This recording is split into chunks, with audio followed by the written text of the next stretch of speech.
Hello, my name is Krish Naik and welcome to Krish Naik Hindi YouTube channel. So guys, इस specific video में हम लोग बात करने वाले हैं about memory in AI agents. एक बहुत ही इंपॉर्टेंट वीडियो है। आपको एक चीज़ डेफिनेटली समझना है, जब भी आप एआई एजेंट्स बनाते हैं तो उसमें मेमोरी कैसे इम्प्लीमेंटेशन कर सकते हैं, उसको एफिशिएंटली कैसे यूज़ कर सकते हैं for the optimization of the AI agents. हम उस सब चीज़ों के बारे में बात करेंगे। ये एक कंप्लीट क्रैश कोर्स है। इसको हमारे एक अमेजिंग मेंटर यश पाटिल ने रिकॉर्ड किया है, तो प्लीज़ मेक श्योर करेगा आप पूरा वीडियो अंत तक देखिएगा। हेलो गाइस, आई एम यश पाटिल और मैंने क्रिस सर के साथ मिलके ये वाला मैम ज़ीरो का क्रैश कोर्स आप लोगों के लिए रिकॉर्ड किया है। क्रिस सर ने आपको ऑलरेडी बता दिया होगा कि हम इसमें मेमोरी के बारे में बात करने वाले हैं और मैम ज़ीरो का हम इसमें यूज़ करने वाले हैं। मैं आपको क्विकली ओवरव्यू दे देता हूँ कि किस तरीके से मैंने इस क्रैश कोर्स को स्ट्रक्चर किया है और किस तरीके के वीडियोज़ इसमें आने वाले हैं। तो ये पहला वीडियो आप देख रहे हैं। पहले वीडियो में हमने बात करी है importance of memory in AI agents, right, कि मेमोरी की ज़रूरत एआई एजेंट्स को पड़ी पड़ी है क्यों।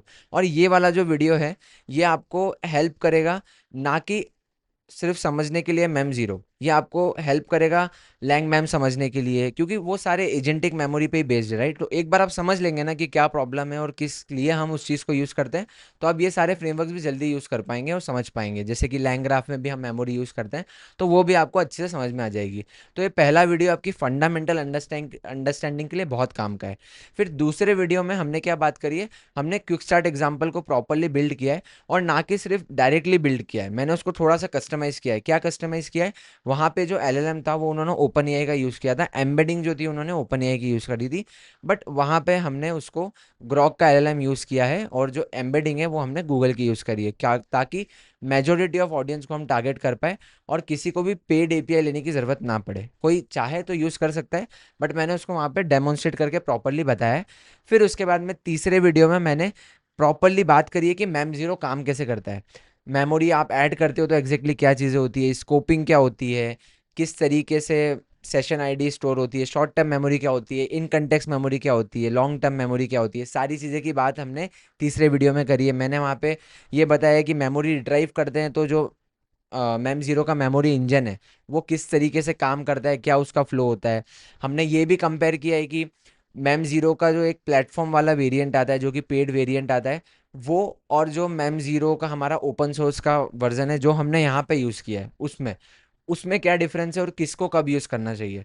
तो एक हर तरीके से एक होलिस्टिक अप्रोच की तरीके से हमने इस मैम ज़ीरो को क्रैश कोर्स को बनाया है। और अगर आप इसको देखेंगे तो प्रॉपरली आपको सारी चीज़ें हर एंगल से समझ में आएगी। अब एक और एंगल बच गया, कौन सा एंगल, प्रोजेक्ट बनाने का एंगल। तो जो चौथा वीडियो है उसमें मैंने क्या किया है, सारे जितने भी आपने कंसेप्ट समझे पहले दूसरे और तीसरे वीडियो में, उसको मैंने कंबाइन करके एक प्रोजेक्ट में कन्वर्ट कर दिया है। उस प्रोजेक्ट का यूज़ केस वगैरह आप फोर्थ वीडियो में देखना, उसको हम एक सस्पेंस ही रखते हैं। बाकी उस सारी लर्निंग को हमने एक प्रोजेक्ट में कंबाइन कर दिया है और वो प्रोजेक्ट भी काफ़ी इंटरेस्टिंग होगा। और उस पर भी मैंने आपको प्रॉपर हैंड्स ऑन ट्यूटोरियल दिया है और उस प्रोजेक्ट की लिंक भी आपको गिटहब की कमेंट सेक्शन में मिल जाएगी। तो मैं आशा करता हूँ कि आपको बहुत मज़ा आएगा इस क्रैश कोर्स को करते समय। आपको अगर अच्छा लगे तो इसको लाइक करना, सब्सक्राइब करना, और अगर आपको कुछ भी दिक्कत आए या जो भी एक्सपीरियंस आए इसको कमेंट सेक्शन में ज़रूर डालना, क्योंकि हम आपका हर कमेंट पढ़ते हैं, ये तो गारंटी है। हेलो दोस्तों, मैं आशा करता हूँ आप लोग बहुत ही बढ़िया होंगे और स्वागत है आपका एक ब्रांड न्यू क्रैश कोर्स में, जिसमें कि हम चर्चा करने वाले हैं मैम ज़ीरो के बारे में। तो अगर आपने कभी नहीं सुना कि ये मैम ज़ीरो क्या होता है और ये मेमोरी क्या होती है जिसके बारे में हम बात करने वाले हैं, तो टेंशन ना लीजिए। मैं आपको सारी चीज़ें एंड टू एंड प्रॉपरली समझाने वाला हूँ कि आपको उससे प्रॉपर मैम ज़ीरो का थ्योरी तो समझ में आ ही आए, ये भी समझ में आए कि मैं इसको प्रैक्टिकली अपने प्रोजेक्ट्स में कैसे लगा सकता हूँ, कब मुझे क्या चीज़ यूज़ करनी है। सारी चीज़ें आपको प्रॉपरली क्लियर होने वाली है इस क्रैश कोर्स के अंदर, ठीक है। तो पहले मैम ज़ीरो के बारे में बताने के पहले उसके अंदर होता क्या है, मैं आपको ये बताना चाहता हूँ कि ये फ्रेमवर्क कितना दम रखता है और कितना यूज़ हो रहा है। मतलब आप टाइम वेस्ट तो नहीं कर रहे हैं इस फ्रेमवर्क को पढ़ के, ये एक्चुअल में यूज़ होगा कि नहीं होगा और क्या ये एक्चुअल में दुनिया में यूज़ हो रहा है। तो चलिए क्विकली उस बारे में एक बार थोड़ी सी बात कर लेते हैं। तो देखिए, ये मैम ज़ीरो का गिटहब का एक स्निपेट है, मैंने स्क्रीनशॉट लिया था। तो यहाँ आप देख सकते हैं इसके पास 52.1 के स्टार्स हैं। और अगर आप लोग प्रॉपरली गिटहब यूज़ करते हैं और आपने ये स्टार्स का काउंट देखा है, तो 52.1 के stars is not a small number, it's a very huge number. So ये जो है ये बहुत ज़्यादा डेवलपर कम्युनिटी में यूज़ किया जा रहा है और माना जा रहा है। कोई भी डेवलपर स्टार जब भी करता है जब उसको ये इंपॉर्टेंट लगता है। तो ये पहली चीज़ हो गई कि ये डेवलपर कम्युनिटी में काफ़ी ज़्यादा यूज़ हो रहा है और काफ़ी पॉपुलर है। दूसरा, यहाँ पे एक स्निपेट है जो मैंने रिसर्च करते समय पाई, तो मैं आपको बताना चाहूँगा वो भी। मई 2025 में AWS ने मैम ज़ीरो को as the exclusive memory provider की तरह चुना उनके एजेंट एसडीके में। तो AWS जैसी बड़ी कंपनी ने कुछ सोच के ही चुना होगा इस मैम ज़ीरो के फ्रेमवर्क को उनके एजेंट के एसडीके में यूज़ करने के लिए। तो ये कोई एक हॉबी प्रोजेक्ट नहीं है, ये एक प्रॉपरली बनाया गया फ्रेमवर्क है जिसके द्वारा प्रॉपर एक एजेंटिक इंफ्रास्ट्रक्चर पे काम कर सकते हैं। और दूसरी चीज़ ये है कि जो Q1 था 2025 में, उसमें मैम ज़ीरो ने 35 मिलियन एपीआई कॉल्स को प्रोसेस किया था, और ये हम उसके उनके क्लाउड प्लेटफॉर्म की बात कर रहे हैं। सो क्लाउड प्लेटफॉर्म और ओपन सोर्स प्लेटफॉर्म क्या होता है इस बारे में मैं आपको प्रॉपरली बताऊंगा। तो दूसरी चीज़, Q3 में, मतलब तीसरे क्वार्टर में जो एपीआई है वो 186 मिलियन हो गई एपीआई कॉल्स। तो 30% मंथ ओवर मंथ ग्रोथ है। तो कितनी ज़्यादा ग्रोथ है आप देख सकते हो, कितनी जल्दी क्विकली डेवलपर्स ने इसको अडॉप्ट किया। और 80,000 से ज़्यादा डेवलपर्स ने इसकी क्लाउड की जो सर्विस है उस पर साइन अप किया। तो देख सकते हैं कि स्केल वाइज ये कितना बड़ा जा रहा है और किन लोगों ने इस फ्रेमवर्क को सिलेक्ट किया। और भी दूसरे लोगों ने और भी दूसरी कंपनी है जिसने इसको सिलेक्ट किया, बट ये मैंने आपको बता दिया कि ये कितना दम रखता है फ्रेमवर्क। उसके बाद में अपन इसकी एफिशिएंसी भी बात कर लेते हैं। तो जो मैम ज़ीरो है इसने 26% रिलेटिव इंप्रूवमेंट दिखाया है। किसके कंपेयर में? ओपन एआई की मेमोरी के कंपेयर में। तो ओपन एआई जो एक ऑलरेडी एक state of the art company है, जो एक प्रॉपर बहुत बढ़िया मॉडल्स एलएलएम मॉडल्स बनाते हैं, जिनको एलएलएम के बारे में सब पता है, उनसे भी बेहतर इन्होंने 26% उनसे भी अच्छा रिजल्ट दिया। और ना कि अच्छा रिजल्ट दिया, उसको कम समय में भी दिया, मतलब 91% लोअर लेटेंसी में भी दिया, और कम कॉस्ट में भी दिया, मतलब 90% की टोकन कॉस्ट सेविंग। तो इससे अच्छा क्या होगा? हमको क्वालिटी भी अच्छी मिल रही है, हमको टाइम भी कम लग रहा है, और एफिशिएंसी भी ज़्यादा है, राइट? सो यही तो एक बात होती है एक अच्छे टेक्नोलॉजी की और एक अच्छे फ्रेमवर्क की, राइट? तो उससे भी हम अंदाज़ा लगा सकते हैं। और तीसरी चीज, चौथी चीज़ है कि आप ना कि आपकी क्वालिटी अच्छी कर रहे हैं, आपका यूज़र एक्सपीरियंस तो अच्छा हो ही रहा है, उसी के साथ साथ आप आपके प्रॉम्प्ट टोकन की कॉस्ट भी सेव कर रहे हैं। कैसे? आप कंप्रेस्ड मेमोरी स्निपेट भेज रहे हैं रादर देन फुल कन्वर्जेशन भेजने के। तो उससे आपका 80% तक आपका प्रॉम्प्ट टोकन कॉस्ट कम होता है, मतलब इनपुट टोकन कॉस्ट कम होता है। तो ये जो इस चीज़ के कारण भी ये काफ़ी ज़्यादा प्रोडक्शन में यूज़ किया जाता है। तो मैं इसको इससे आपको क्या बताना चाह रहा हूँ कि देखिए, अगर आप एक फ्यूचर एआई इंजीनियर बनना चाहते हैं, अगर आप एआई इंजीनियर बनने की आशा रखते हैं, या फिर आप एआई के यूज़ केसेस में काम कर रहे हैं, आप बनाना चाह रहे हैं, तो कभी ना कभी एआई एप्लीकेशन की लाइफ साइकिल में मेमोरी का जिक्र होगा ही होगा, क्योंकि मेमोरी से आपके एजेंट का यूज़र एक्सपीरियंस बहुत अच्छा होता है और उसके बहुत सारे दूसरे फ़ायदे भी होते हैं, सभी हम इस क्रैश कोर्स में देखने वाले हैं। तो आप कभी ना कभी मैम ज़ीरो फ्रेमवर्क को उस चर्चा में रखेंगे। आप मैम ज़ीरो फ्रेमवर्क को कंपेयर करेंगे, भले ही आप इसको डायरेक्टली यूज़ ना करें, बट आप ये ज़रूर देखना चाहेंगे कि ये इस चीज़ को, इन अचीवमेंट्स को कैसे अचीव करता है, किस तरीके से अचीव करता है। तो अगर आपने ये कोर्स, क्रैश कोर्स देख लिया, तो आपको वो सारी चीज़ें प्रॉपरली क्लियर होने वाली है, ठीक है? तो मुझे लगता है कि आपको प्रॉपरली जो इम्पोर्टेंस है इस फ्रेमवर्क का, कि ये क्यों इतना पॉपुलर हो रहा है, और मतलब क्यों इतना पॉपुलर हो रहा है वो तो नहीं बताया मैंने, बट हाँ, कि ये कितना दम रखता है ये चीज़ मैंने क्लियर कर दी, और आपको समझ में भी आया होगा कि ये क्रैश कोर्स पढ़ना क्यों इम्पोर्टेंट है। ये चीज़ अपने को समझ में आई होगी। तो अब हम इस वीडियो में ये बात करने वाले हैं कि मेमोरी का इम्पोर्टेंस क्या होता है, और मेमोरी की आखिर ज़रूरत ही क्या पड़ी, और एग्जैक्टली मेमोरी क्या होती है वो मैं आपको बताने वाला हूँ। उसके बाद में हम आगे बढ़ेंगे दूसरी चीज़ों को लेके। हाँ, तो गाइस मैं आपको इस चीज़ को समझाना चाहता हूँ एक एग्जांपल को लेके, कि मेमोरी का इंपॉर्टेंस क्या होता है और मेमोरी नहीं होगी तो क्या होगा। तो देखिए, अगर फॉर एग्जांपल आप एक सिनेरियो समझते हैं अपन, जिसके अंदर आप ट्रिप प्लान कर रहे हैं चैट जीपीटी के साथ।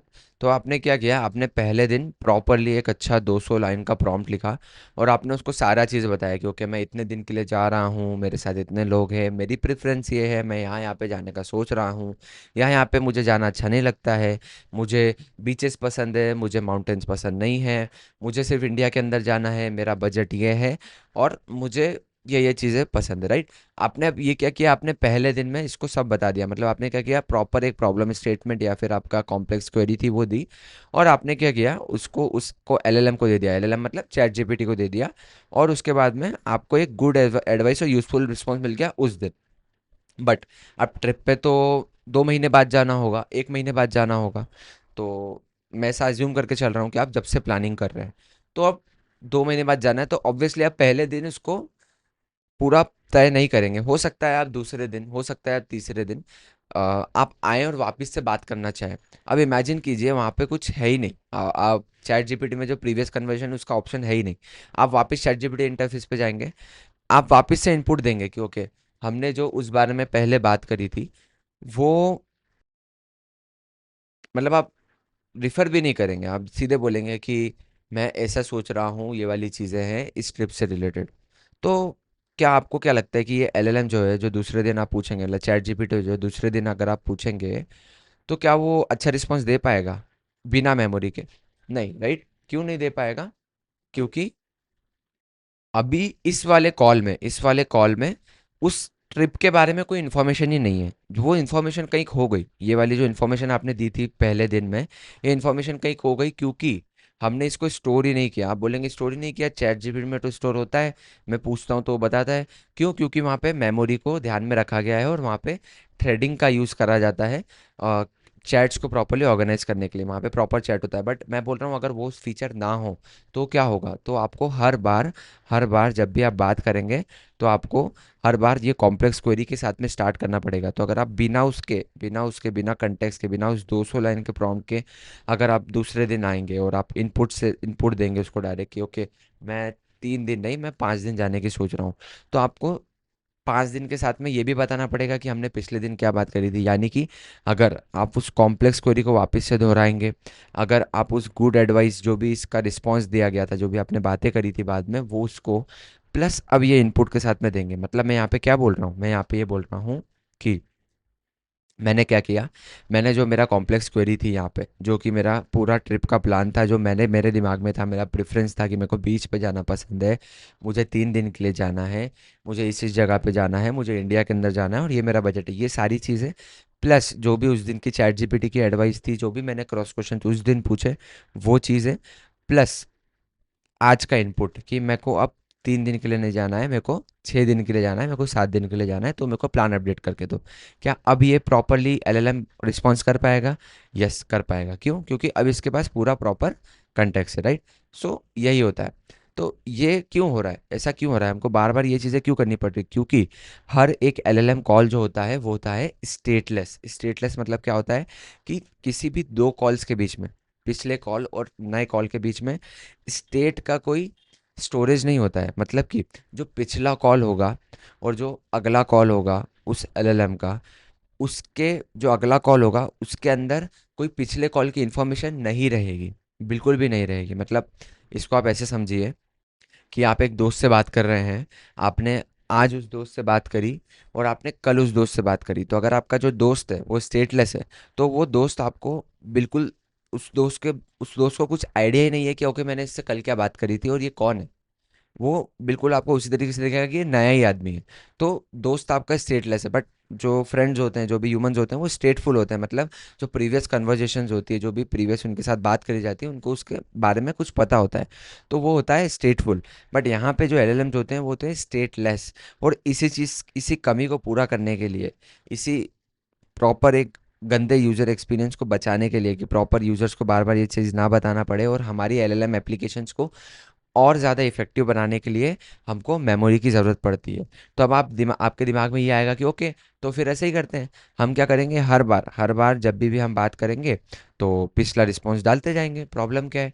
तो प्रॉब्लम हम समझते हैं कि उसमें क्या प्रॉब्लम होगी। तो ये वाला जो अप्रोच आप बोल रहे हैं, ये स्मॉल कन्वर्जेशंस के लिए तो ओके है, मतलब इसमें भी प्रॉब्लम्स हैं, मान रहा हूँ मैं। बट स्मॉल कन्वर्जेशंस के लिए आप जो चीज़ मुझे बताना चाह रहे हैं कि ओके, हर बार ऐसे ही करते हैं ना हम, कि हम कॉम्प्लेक्स क्वेरी जो भी हमारी रहेगी, जो गुड एडवाइजेज रहेंगी पिछली बार के, वो हम डालते जाएंगे, उसके ऊपर इनपुट डालते जाएंगे। बट उसमें क्या प्रॉब्लम आएगी, आइए समझते हैं। तो प्रॉब्लम आएगी एक लिमिटेशन पे, वो होती है कॉन्टेक्स्ट विंडो। तो कॉन्टेक्स्ट विंडो क्या होती है, अगर आपको नहीं पता, तो कॉन्टेक्स्ट विंडो आप एक उस एनालॉजी से समझ सकते हैं कि मान लीजिए मैं आपको 10 वर्ड याद रखने को बोलूँ, मैं बोलूँ माइक, मैं बोलूँ सोनेट, मैं बोलूँ क्लॉड, ओपन एआई, बॉटल, फिर उसके बाद में ईयरफोन्स, मोबाइल, आईपैड, ठीक है, मैंने आपको 10 वर्ड बोले। उसके बाद में मैं अगले आप में मैं क्वेश्चन दूँ, मैं आपको बोलूँ कि मेरे को ये 10 के 10 वर्ड लिस्ट करो सोच के। तो हो सकता है कि आप में से कुछ लोग 3 वर्ड 4 वर्ड बता पाएँ, कुछ लोग की मेमोरी बहुत ही अच्छी होगी तो वो 7 वर्ड बता पाएँ, बट उससे ज़्यादा बहुत कम लोग बता पाएंगे। तो ये 7 वर्ड और या फिर ये 3 वर्ड क्या हुआ, ये आपकी हो गई कॉन्टेक्स्ट विंडो। आप ये समझ सकते हैं कि जिसको लेके आप आगे आपकी प्रॉपरली जो सोच है उसको रख सकते हैं, राइट। अगर उससे ज़्यादा वो चीज़ गई तो वो आपके दिमाग से निकल जाएगी, ठीक है। तो ऐसी ही कोई चीज़ होती है एलएलएम के अंदर भी, जिसको बोलते हैं कॉन्टेक्स्ट विंडो। कि अगर इस कॉन्टेक्स्ट विंडो के ऊपर आपने उस एलएलएम को इन्फॉर्मेशन दी, अगर आपने आपका जो कॉन्टेक्स्ट है, मतलब आपका जो इनपुट है, वो एलएलएम की कॉन्टेक्स्ट विंडो से बड़ा हुआ, तो एलएलएम करेगा हेलुसिनेट, मतलब वो प्रॉपरली आपको आउटपुट नहीं दे पाएगा, वो कुछ भी आउटपुट देने लग जाएगा, राइट। तो इस तरीके से इसको आप समझ सकते हैं। तो उसका अंदाज़ा लगाने के लिए मैं आपको एक थोड़ा विजुअलाइजेशन भी देता हूँ कि क्या होगा। तो आप मुझे क्या बोल रहे हैं कि छोटे कन्वर्जेशन को चलिए हम ऐसे मैनेज करते हैं कि हम क्या करेंगे कि हम मतलब पहले जो हम रिस्पांस देंगे, तो हमने क्या किया, हमने एक रिस्पांस दिया एलएलएम को, राइट। तो हमने एलएलएम के कॉन्टेक्स्ट विंडो में सिस्टम प्रॉम्प्ट डाला कि अच्छा आप एक एआई असिस्टेंट है जो ट्रिप प्लान करने के लिए यूज़ हो रहे हैं, आपको प्रॉपरली सोच के आंसर बताना है। तो फिर आपने सिस्टम प्रॉम्प्ट दे दिया, उसके बाद में आपने आपका मैसेज दिया कि मेरे को इस दिन जाना है, ये चीज़ें करनी है। उसके बाद में आपको एआई को मैसेज दे दिया। अब एआई ने कुछ रिस्पांस दिए होंगे वो। अब ये बात हो गई डे 1 की। अब आप डे 2 में क्या कर रहे हैं, इसी रिस्पांस के ऊपर ऐड करेंगे, आप फिर से यूज़र को मैसेज देंगे, यहाँ पे नया मैसेज देंगे। तो मैं इसको यहाँ पे ले आता हूँ, तो मैं आपको बोलूँगा मैं बोलूँगा यूज़र मैसेज 2, फिर से एक एआई का रिस्पांस आएगा यहाँ पे, ठीक है। तो मैं ये भी यहाँ पे ले आता हूँ, तो इसी तरीके से एआई का रिस्पांस भी आएगा यहाँ पे। अब क्या होता जाएगा, आप बात करते जाएंगे, बात करते जाएंगे, और हर बार ओके। अब ये एक नया सेट बन चुका है, ठीक है। ये वाला जो एक है, ये नया सेट बन चुका है। तो अब इसको अपन एक प्रॉपरली उसमें कर लेते हैं, तो ये एक नया पूरा सेट बन जाएगा, ठीक है। और अब ये वाला जो पूरी चीज़ है, ये आप अगली बार भेजेंगे, ये आप अगली बार भेजेंगे यहाँ पे, ठीक है। यहाँ पे आपने भेजा। अब इसके साथ में आप क्या करेंगे, आप आपका यूज़र मैसेज 3 भेजेंगे, ठीक है। यूज़र मैसेज 3 भेजेंगे, तो ये आपको प्रॉपरली एक अच्छा गुड रिस्पॉन्स दे पाएगा, क्योंकि इस कॉल में ये, अब आप ये समझिए कि ये एक एलएलएम कॉल हो रहे हैं बार बार बार बार बार बार बार बार, तभी उसको पता लग पा रहा है, ठीक है। उसके बाद में ये चीज़ चलती जाएगी। अगर ये कन्वर्सेशन शॉर्ट होती, अगर ये कन्वर्सेशन स्मॉल होती, तो ये मामला चल जाता, क्योंकि अगर आप अगला मैसेज देंगे तो आप ये सारी चीज़ें इसमें रख देंगे और आप यूज़र मैसेज 4 दे देंगे तो चल जाएगा। बट मान लीजिए अगर ये कन्वर्सेशन बड़ी होती, अगर मैं ये बोलूँ आपको कि अब ये कन्वर्सेशन चलती जा रही है, चलती जा रही है, और वापस से आपने इसको लेके आए, तो अब आप ये देखेंगे कि अब जब चौथा मैसेज भेजेंगे या दूसरा मैसेज भेजेंगे, तो ये एक मोमेंट ऐसा आएगा कि ये इस कंटेक्स्ट विंडो की जो लिमिट है जो अपन ने डिफाइन करी है, उसके पार निकल जाएगा। और इस स्टेज पे ये वाला जो मैसेज आपने यूज़र मैसेज 3 दिया है कंटेक्स्ट विंडो के बाहर, ये जो एआई मैसेज रहेगा, ये रहेगा हेलुसिनेटेड। वो या तो कुछ यहाँ से कंटेक्स्ट मिस कर देगा, या तो उस कुछ एक वेरिएबल को मिस कर देगा, या तो वो कुछ भी रैंडमली आपको आंसर देने लग जाएगा, राइट। तो ये बात हो जाएगी हेलुसिनेशन की। तो ये वाला जो आपका अप्रोच है, ये छोटे क्वेरीज के लिए तो कारगर है, ये छोटे क्वेरीज के लिए तो काम आएगा। बट जैसे ही आपकी जो कन्वर्जेशन है वो उस कंटेक्स्ट विंडो के ऊपर जाएगी, वहाँ पे ये आपको दिक्कत करने लग जाएगा और एलएलएम करेगा हेलुसिनेट। तो ये कोई एक इफ़ेक्टिव तरीका नहीं हुआ एक एलएलएम को यूज़ करने का। तो कैसे कैसे हमको बार बार बार बार ये वाला जो इन्फॉर्मेशन है ये ना भेजना पड़े, और कैसे हमको एक प्रॉपर इफेक्टिव इन्फॉर्मेशन जितना उस कन्वर्जेशन के लिए चाहिए उतना मिल जाए, उसी चीज़ को हमको ये मैम 0 जो फ्रेमवर्क है, ये एक एजेंटिक मेमोरी की लेयर बना के प्रॉपरली प्रोवाइड करता है, ठीक है। तो ये जो पहली प्रॉब्लम है ये तो आपको समझ में आई होगी, और कैसे मेमोरी इसको हैंडल करने का सोचता है ये भी हम आगे देखेंगे। बट आपको प्रॉब्लम तो समझ में आई होगी, और मेमोरी की क्या ज़रूरत है ये भी आपको क्लियर होने लगी होगी, ठीक है। तो ये पहली चीज़ हो गई। अब इसमें दूसरी प्रॉब्लम क्या आ रही है ना, ये भी आप समझ सकते हैं कि देखिए हम है ना बहुत ज़्यादा इनपुट टोकन्स वेस्ट कर रहे हैं। क्यों वेस्ट कर रहे हैं? हर बार जब भी हम एलएलएम कॉल कर रहे हैं, हम हर बार एक देख सकते हैं आपकी ये पूरा चीज़ भेज रहे हैं। ये पूरे चीज़ के बाद में वापस से जब हमने दूसरा रिस्पॉन्स दिया तो ये पूरी चीज़ हमने वापस से रिपीट करी और नया मैसेज भेजा। फिर हमने वापस से रिस्पॉन्स किया तो पूरा यहाँ से लेके यहाँ तक, यहाँ से लेके यहाँ तक कन्वर्जेशन हिस्ट्री प्लस हो सकता है आपने थिंकिंग मोड यूज़ किया हो एलएलएम में, तो यहाँ पे थिंकिंग टोकन्स भी आ जाएंगे।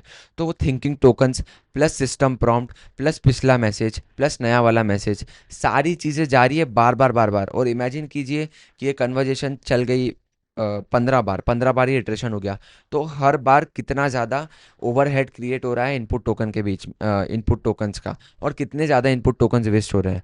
और इसके साथ साथ आप इसकी जो एफिशिएंसी है वो भी कम हो रही है। हो सकता है एलएलएम जो है वो कुछ चीज़ें मिस करने लग जाए, तो आपकी कॉस्ट भी ज़्यादा लग रही है और आपको रिस्पॉन्स भी अच्छा नहीं मिल रहा है।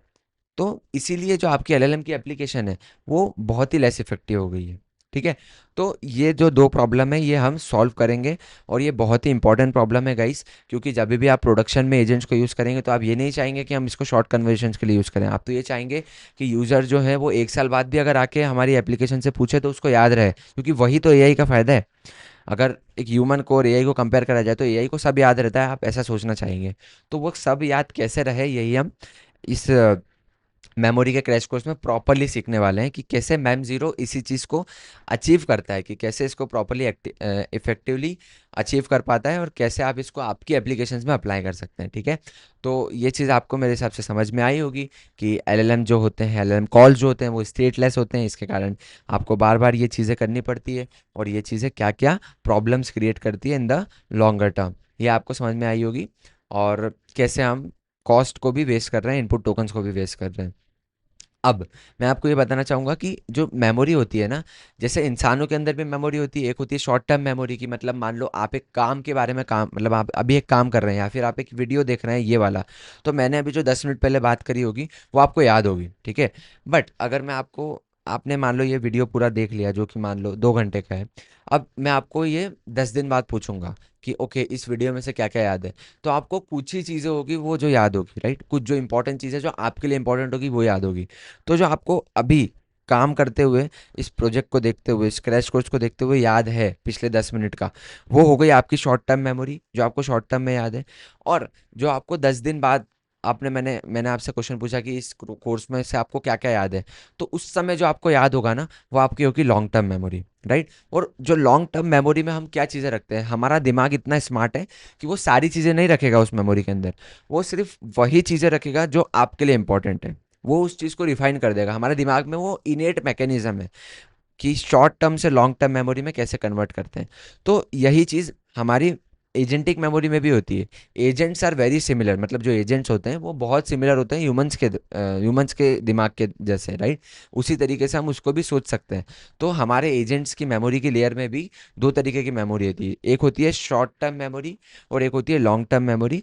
तो कैसे इस शॉर्ट टर्म मेमोरी से हम लॉन्ग टर्म मेमोरी बना सकते हैं, किस फैक्टर्स को हम कर सकते हैं, और क्या होती है शॉर्ट टर्म मेमोरी, क्या होती है लॉन्ग टर्म मेमोरी, और कैसे मैम ज़ीरो जो है वो इस शॉर्ट टर्म मेमोरी की चीज़ को और लॉन्ग टर्म मेमोरी की चीज़ को प्रॉपरली हैंडल कर पाता है, यही हम देखने वाले हैं अब। अ, और इसके साथ साथ हम ये भी देखेंगे कि ये मैम ज़ीरो का जो क्विक स्टार्ट एग्जांपल है जो उस डॉक्यूमेंटेशन में दिया हुआ है, हम उसके बारे में भी चर्चा करेंगे, उसके बारे में उसको भी यूज़ करके देखेंगे, और ये भी समझेंगे कि उस क्विक स्टार्ट एग्जांपल में चीज़ें चल कैसे रही है, उसका भी हम एक आर्किटेक्चर ओवरव्यू लेंगे, राइट? इस फ्लो के होने के बाद में।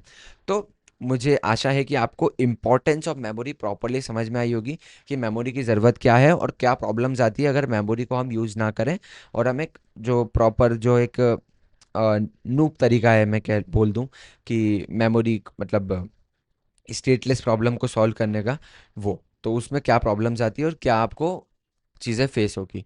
तो हेलो गाइस, स्वागत है आपका दूसरे वीडियो में हमारे मैम ज़ीरो के क्रैश कोर्स में। और इस वीडियो में हम स्टार्ट करने वाले हैं हमारा क्विक स्टार्ट एग्जाम्पल का इम्प्लीमेंटेशन, ताकि आप लोगों को एक प्रॉपर मोमेंटम मिल जाए और आप को ऐसा ना लगे कि मैं सिर्फ पढ़े जा रहा हूँ, थ्योरी पढ़े जा रहा हूँ और मैं कुछ इंप्लीमेंट ना कर रहा हूँ। तो इस वीडियो में आपको वो फील आ जाएगा कि कैसे मैम ज़ीरो प्रॉपरली काम करता है, कैसे इंप्लीमेंट होता है। और उसके बाद में आपको ये वीडियो जो है एक प्रॉपर मोमेंटम प्रोवाइड कर देगा। इसके बाद में हम मैम ज़ीरो का इंटरनल आर्किटेक्चर भी समझेंगे इन द थर्ड वीडियो। तो इस वीडियो को प्रॉपरली एंजॉय कीजिए। पिछले वीडियो में हमने ये समझा कि मेमोरी की इंपॉर्टेंस क्या होती है, मेमोरी की ज़रूरत क्या पड़ रही है, कहाँ पे कैसे हमको कॉन्टेक्स्ट विंडो की प्रॉब्लम आती है, कैसे हमको हेलुसिनेशंस फेस करनी पड़ती है, और कैसे हम हमारे इनपुट टोकन्स को बहुत ज़्यादा वेस्ट करते हैं, राइट। और हमने थोड़ी सी चर्चा करी थी शॉर्ट टर्म और लॉन्ग टर्म मेमोरी के बारे में भी। इस वीडियो में हम कंप्लीटली फोकस करने वाले हैं हमारे मैम ज़ीरो फ्रेमवर्क के क्विक स्टार्ट एग्जाम्पल के बारे में, और वो भी पाइथन वाले के बारे में। सो अगर आप किसी भी डॉक्यूमेंटेशन पे जाएंगे और किसी भी फ्रेमवर्क को समझने की कोशिश करेंगे, तो सबसे पहले उस फ्रेमवर्क में क्विक स्टार्ट एग्जांपल दिया रहता है, राइट। और क्विक स्टार्ट ही एक तरीका होता है जिससे आप क्विकली समझ सकते हैं कि एक ओवरव्यू ले सकते हैं कि ये फ्रेमवर्क काम कैसे करता है, आप क्विकली उसको चलते हुए देख सकते हैं। उससे आपको एक कॉन्फिडेंस आ जाता है कि ओके, मैं कुछ कर रहा हूँ, मैं कुछ एक्चुअल में कोड रन कर रहा हूँ, रादर देन थ्योरी पढ़े पढ़े जा रहा हूँ कम्प्लीटली। तो उसी तरीके को मैंने इस क्रैश कोर्स में भी इम्प्लीमेंट किया है कि मैं आपको पहले क्विक स्टार्ट एग्जांपल बता दूंगा मैम ज़ीरो का रन करके, उसको समझा दूंगा कि उसमें एज इट इज़ एग्जैक्टली चीज़ हो क्या रही है। फिर हम थोड़ी सी बात करेंगे इसी वीडियो में कि वो चीज़ ऊपर ऊपर से कैसे हो रही है। फिर इसके अगले वीडियो में हम उसके डेप्थ में चलेंगे कि जो मैम ज़ीरो का इंजन है, जो मैम ज़ीरो का मेमोरी इंजन है, वो काम कैसे करता है, राइट। तो मैं आशा करता हूँ आप लोग एक्साइटेड होंगे इस वीडियो में सेम चीज़ को लर्न करने के लिए। तो चलिए चलते हैं मैम ज़ीरो के डॉक्यूमेंटेशन पे और देखते हैं। तो गाइस, मैं आ गया हूँ मैम ज़ीरो डॉट ए आई पे, ये इनका ऑफिशियल पेज है। और यहाँ पे सबसे पहले आप देख सकते हैं कि किन लोगों ने इसको ट्रस्ट किया हुआ है, कहाँ कहाँ पे ये चीज़ हो रही है यूज़। बट हमारे लिए इम्पॉर्टेंट है डेवलपर्स, क्योंकि हम डेवलपर्स हैं। तो हम इसमें डॉक्यूमेंटेशन में जाएंगे और यहाँ पे हम इसका मैम ज़ीरो प्लेटफॉर्म नहीं यूज़ कर रहे हैं, हम ओपन सोर्स वाला चीज़ यूज़ कर रहे हैं।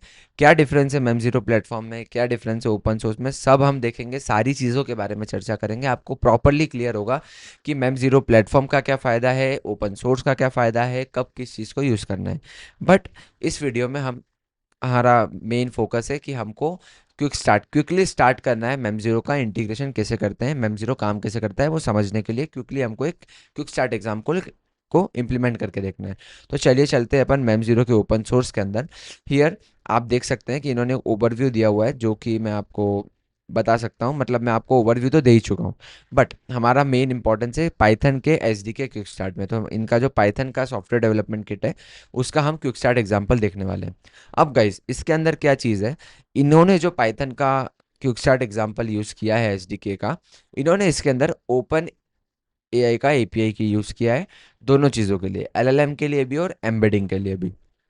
बट मेरे को पता है कि ओपन एआई की एपीआई की के लिए आपको एटलीस्ट क्रेडिट कार्ड से कुछ $5 या 500-600 रुपये आपको डालने पड़ेंगे, तभी आप उसको यूज़ कर पाएंगे। तो इसी चीज़ को मद्देनज़र रखते हुए मैंने इस क्विक स्टार्ट एग्जांपल को थोड़ा सा मॉडिफाई किया है। कहाँ मॉडिफाई किया है, मैंने जो एलएलएम है उसको मैं यहाँ लिखता हूँ, सेम चीज़ को, मैंने जो एलएलएम है उसको मैंने ग्रॉक का यूज़ किया है, ग्रॉक का यूज़ किया है। और जो एम्बेडिंग है उसको मैंने जेमिनाई का यूज़ किया है। क्यों यूज़ किया है, क्योंकि जो ग्रॉक है, ग्रॉक के अंदर आपको एक बहुत ही तगड़ा इन्फ्रेंसिंग इंजन मिल जाता है एलएलएम का, ओपन सोर्स एलएलएम का, और वो कि एक बहुत ही जेनेरिक फ्री टायर में मिलता है। तो इसीलिए हमने यूज़ किया है। और सेम कारण जेमिनाई का भी है, जेमिनाई भी हमको अच्छी खासी क्वालिटी की एम्बेडिंग्स प्रोवाइड करता है और काफ़ी जेनेरिक फ्री टायर में प्रोवाइड करता है। तो यही दोनों चीज़ें फ्री चीज़ के कारण, ताकि हम मैक्सिमम से मैक्सिमम जनता को टारगेट कर पाए, मैक्सिमम से मैक्सिमम जनता इस चीज़ को फॉलो कर पाए, उसी के कारण हमने इस चीज़ को यूज़ किया है, ठीक है। तो चलिए देख लेते हैं एक बार वापस से जाके तो इन्होंने क्या स्टेप्स दिए हुए हैं। तो सबसे पहले प्री रिक्विजिट है 3.10 या उससे ऊपर होना चाहिए आपके पास पाइथन का वर्जन आपके लोकल कंप्यूटर के अंदर। तो मैं यूज़ करने वाला हूँ 3.11। तो मैं रिकमेंड करता हूँ आप लोगों को भी कि आप लोग 3.11 एग्जैक्टली सेम वर्जन इस एग्जाम्पल को रन करते हुए यूज़ करें। उसके बाद में आपको ओपन एपीआई की लेने का बोल रहा है, बट हमने अभी चर्चा करी कि जेमिनाई और ग्रॉक की एपीआई की लगेगी। तो मैं आपको क्विकली बता देता हूँ कि वो कैसे लेते हैं। तो आपको कुछ नहीं करना है, आपको न्यू टैब ओपन करना है, आपको लिखना है जेमिनाई एपीआई की।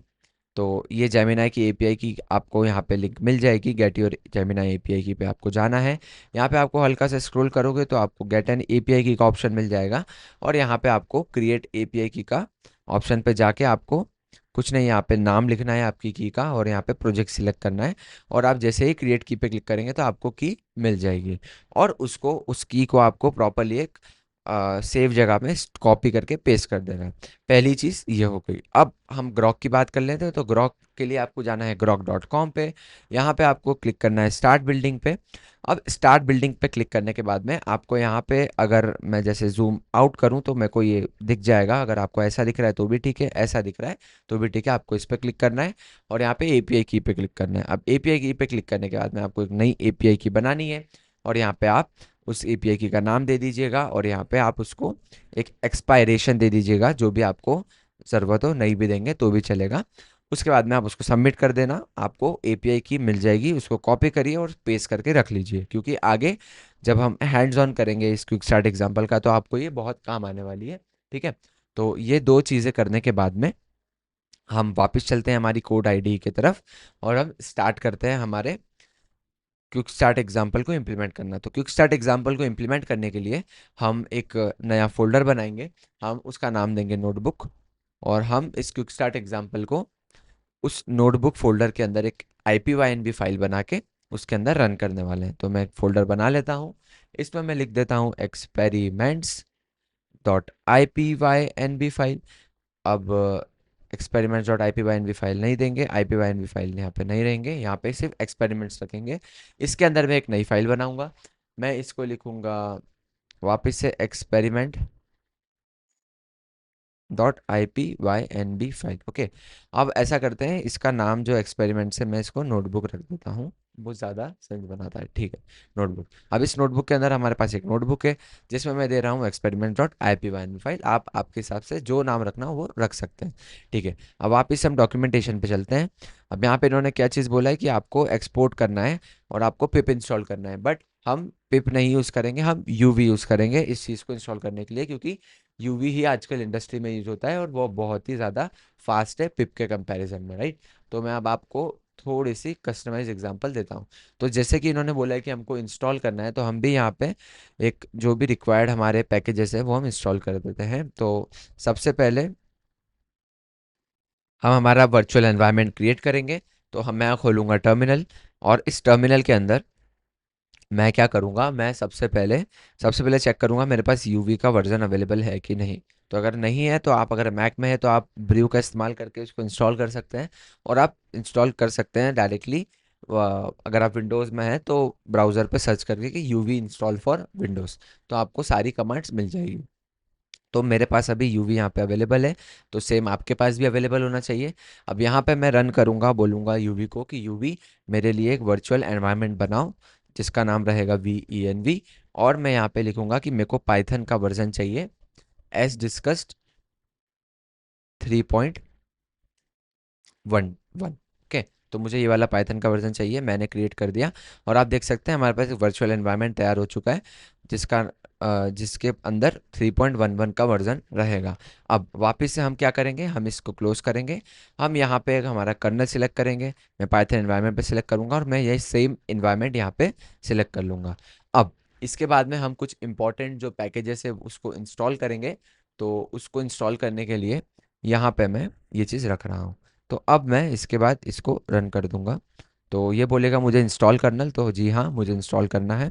अब मैं इसको थोड़ा सा जूम रखता हूँ ताकि आप लोग देख पाए। तो अब देख सकते हैं कि इस वाले एनवायरनमेंट के अंदर हमने सारे पैकेजेस को इंस्टॉल कर लिया है।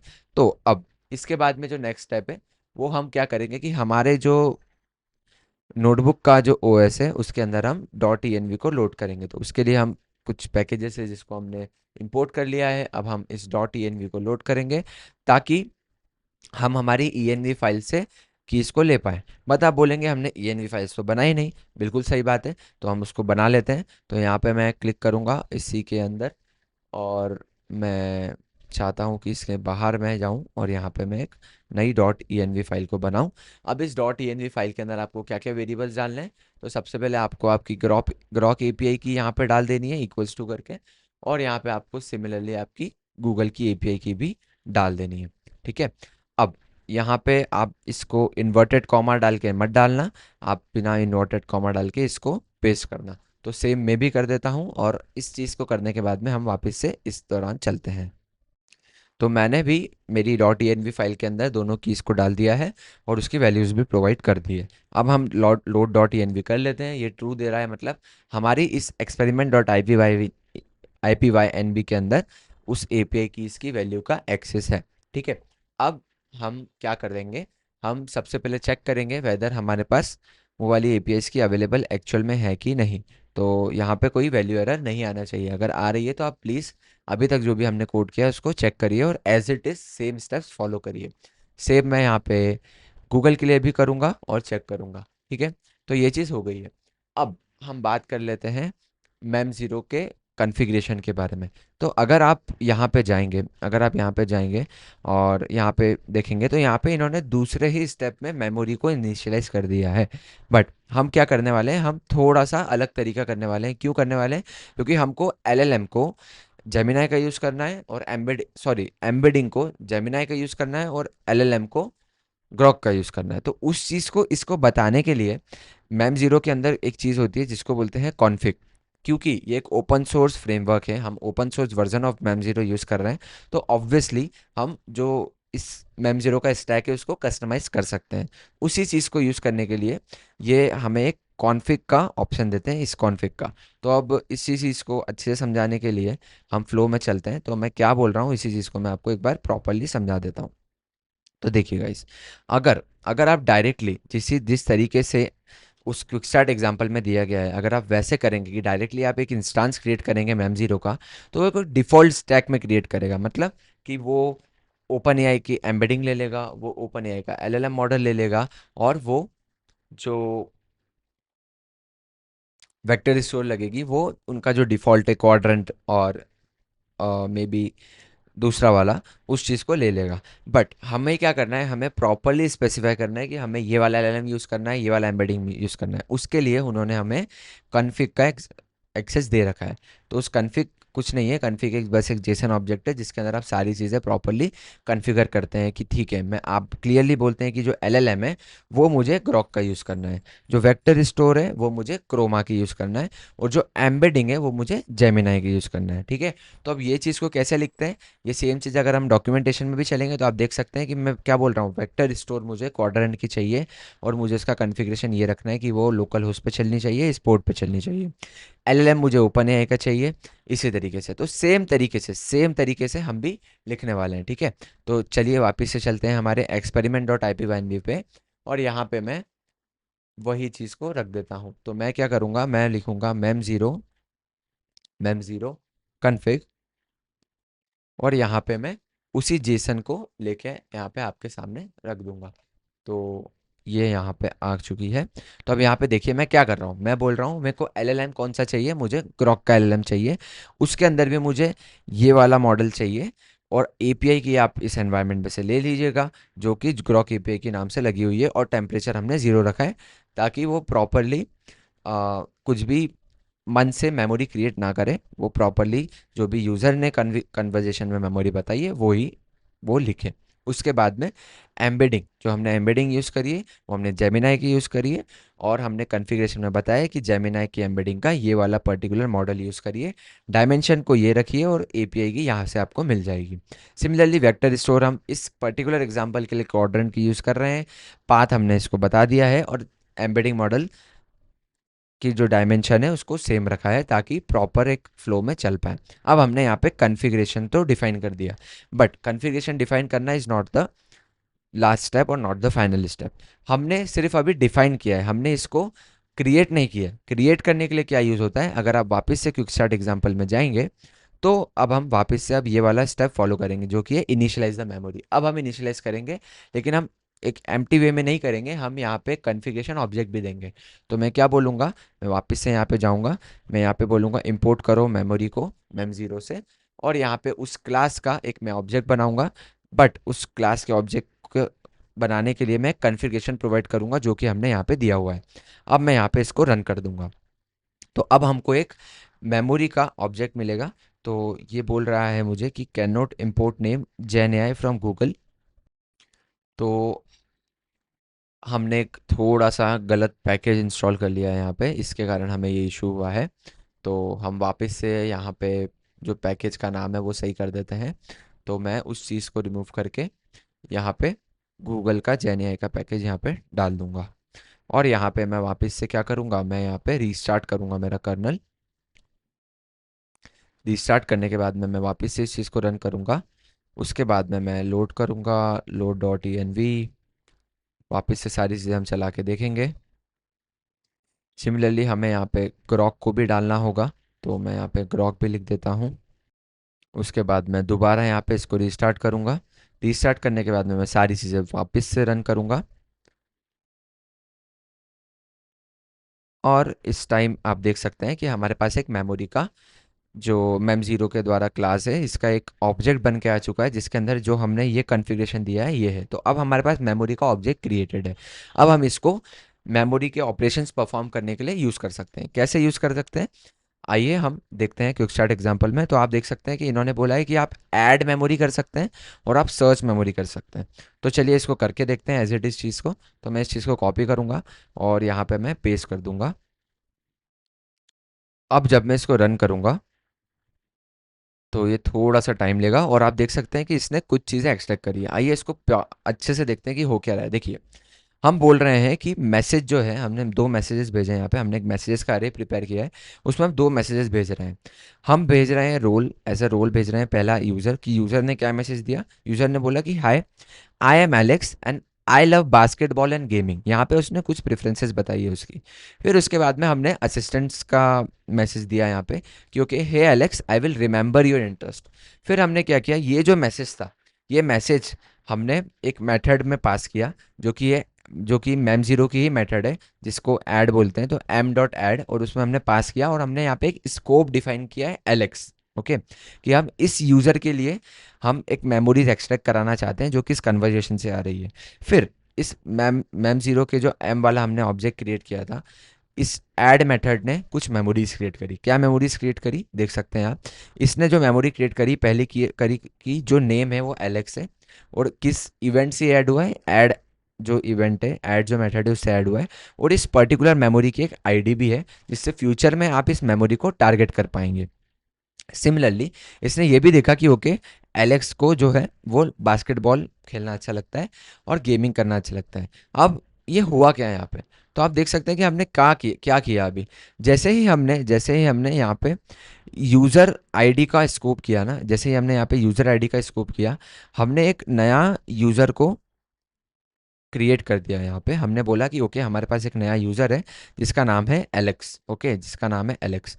अब जब हमने इस कन्वर्जेशन के अंदर ये रोल्स पास किए और जब इसने इसकी मेमोरीज क्रिएट करी, राइट, तो इसने क्या किया, इसने यह किया कि इसने जो पहला जो ये मेमोरी थी, मैं ऐसा करता हूँ, इसका एक क्विकली स्क्रीनशॉट लेता हूँ। तो ये इसने एक मेमोरी क्रिएट कर ली यहाँ पे, और इसने इसको यहाँ पे डाल दिया। अब यहाँ पे इसने ये वाली जो मेमोरी थी ये इसने क्रिएट कर दी। तो इसने ये बोला कि ओके, ये एलेक्स है, इसकी एक मेमोरी हो गई ये वाली जिसका नेम है एलेक्स। अब इसने जैसे ही हमने देखा कि और मेमोरीज क्रिएट करी, तो इसने एक और मेमोरी क्रिएट कर दी। इसने बोला कि एलेक्स को बास्केटबॉल खेलना अच्छा लगता है। तो इसने सिमिलरली ये पूरी चीज़ यहाँ पे एलेक्स के पर्सोना के अंदर, एलेक्स के स्कोप के अंदर क्रिएट कर दी। ठीक है, सिमिलरली इसने दूसरी मेमोरीज भी क्रिएट करी, राइट, ये यहाँ पे क्रिएट हो गई। अब ये सारी जो चीज़ है ना, ये सिर्फ एलेक्स के स्कोप के लिए है। ये जितने भी मेमोरीज है ये सिर्फ एलेक्स के स्कोप के लिए है। अगर अगर मैं यहाँ पे क्या करूँ, मैं यहाँ पे एक और अगर अब मैं देखूंगा, अगर इसने जो मेमोरीज क्रिएट करी है, अगर मैं इसको सर्च करना चाहूँ, जो कि ऐसे होती है, और यहाँ में मुझे कहाँ से पता लगा, मैंने मेमोरी का मैं डॉक्यूमेंटेशन में गया, यहाँ पे मैंने देखा कि एक सर्च का फंक्शन दिया हुआ है। तो सेम मैंने इसको यूज़ किया और मैंने बोला कि इसी यूज़र के लिए, किस यूज़र के लिए, हमारे एलेक्स के लिए इस मेमोरीज को सर्च करो। तो इसने करेगा ये, और मैं जब इसको रन करूँगा तो आप देख सकते हैं कि इसने हमें रिजल्ट दिया है कि ये जो सेम मेमोरी आईडी है ये इसने दे दी कि एलेक्स के लिए हमारे पास इतनी सारी मेमोरीज स्टोर्ड है। अब अगर मैं ये सेम चीज़ करूं, लेकिन मैं पर्सोना मान लो मेरे नाम का दे दूं, मैं लो यश के लिए ढूंढूं, तो क्या लगता है आपको, ये देगा? नहीं देगा। क्यों? क्योंकि यश नाम का कोई पर्सोना ही क्रिएटेड नहीं है। इसीलिए ये सिर्फ ये जो मेमोरीज का जो स्कोपिंग है, ये बहुत ही इंपॉर्टेंट चीज़ है। और इसको बहुत ज़्यादा अच्छे से आप यूज़ कर सकते हो जब आप इसको एक प्रॉपर प्रोडक्शन यूज़ केस के लिए यूज़ करो मैम जीरो को, राइट? तो अभी क्या किया, जैसे ही मैंने इस चीज़ से रिलेटेड पूछा, यश से रिलेटेड, तो उसको मिला ही नहीं, तो उसने दिया नहीं। बट हम क्या कर सकते हैं, हम यश के लिए भी मेमोरीज क्रिएट कर सकते हैं। तो हमने क्या किया, वापस से हमने कुछ मान लो बात करी, और हमने इस बार बोला कि ये जो मैसेजेस हैं ये यश के साथ हुए हुए हैं। तो अब इसने क्या किया, वापस से एक नया पर्सोना क्रिएट करेगा ये, कि ये यहाँ पे, बट इस टाइम ये पर्सोना रहेगा, स्कोप रहेगा यश का। ठीक है, यश का। और इसमें जो भी मैंने चीज़ें लिखी है कन्वर्जेशन में, कि मेरा नाम यश है, मुझे चेस खेलना और प्रोग्रामिंग करना अच्छा लगता है, तो जैसे ही मैं इसको रन करूँगा, तो आप देख सकते हैं कि इस बार ये वाली मेमोरीज क्रिएट करेगा। तो ये पहली मेमोरीज, ये वाली क्रिएट करेगा, जो कि मेरे लिए इसकी जगह पे ये वाली रहेगी, राइट? तो आप देख सकते हैं प्रॉपरली जो मेमोरीज है वो एक स्कोप के अंदर प्रॉपरली क्रिएट हो रही है, राइट? तो यहाँ पे ये हो जाएगी नेम में, मैं यहाँ पे डायरेक्टली लिख देता हूँ कि नेम इज यश, ऐसे करके। ठीक है, और हर एक मेमोरी के साथ में उसकी आईडी भी जुड़ी हुई है और इसको स्कोप भी जुड़ा हुआ है। तो जब आप यहाँ पे यश के द्वारा लिखेंगे और यहाँ पे सर्च करेंगे, तो वो यहाँ पे नहीं ढूंढेगा, इसकी जो इस एलेक्स की जो मेमोरीज है यहाँ पे ये नहीं लिस्ट होगी, सिर्फ ये वाली लिस्ट होगी, क्योंकि ये यश की मेमोरीज है, राइट? और जब मैं यहाँ पे एलेक्स को करूँगा, और ये केस सेंसिटिव है तो ये बहुत इंपॉर्टेंट है, तो ये मुझे एलेक्स की मेमोरी देगा, ना कि यश की देगा, राइट? तो ये वाली चीज़ यहाँ पे हो रही है। तो मुझे आशा है कि आपको स्कोप प्रॉपर्ली समझ में आया होगा, और कैसे एक सिंपल तरीके से जो मैम ज़ीरो है वो एक्सट्रैक्ट करता है मेमोरीज, हम कैसे उसका कोड लिख सकते हैं, ये आपको समझ में आया होगा।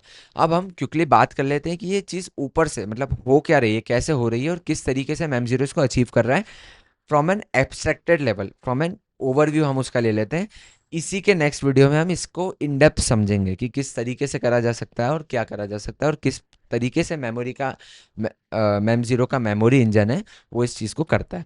तो अभी क्या हो रहा है, देखिए, आपने जो ऐड मेथड जैसे यूज़ करी ना, तो जब आपने मेमोरी डॉट ऐड किया, जब आपने मेमोरी डॉट ऐड यहाँ पे किया, एम डॉट ऐड, तो क्या हुआ क्या, जो कन्वर्जेशन थी, जो हमने यहाँ पे कन्वर्जेशन दी है, ये गई एक एलएलएम के अंदर, जो कि एलएलएम हमने डिफाइन किया है। हमने क्या डिफाइन किया है, हमने बोला है कि हमको ग्रॉक का एलएलएम यूज़ करना है।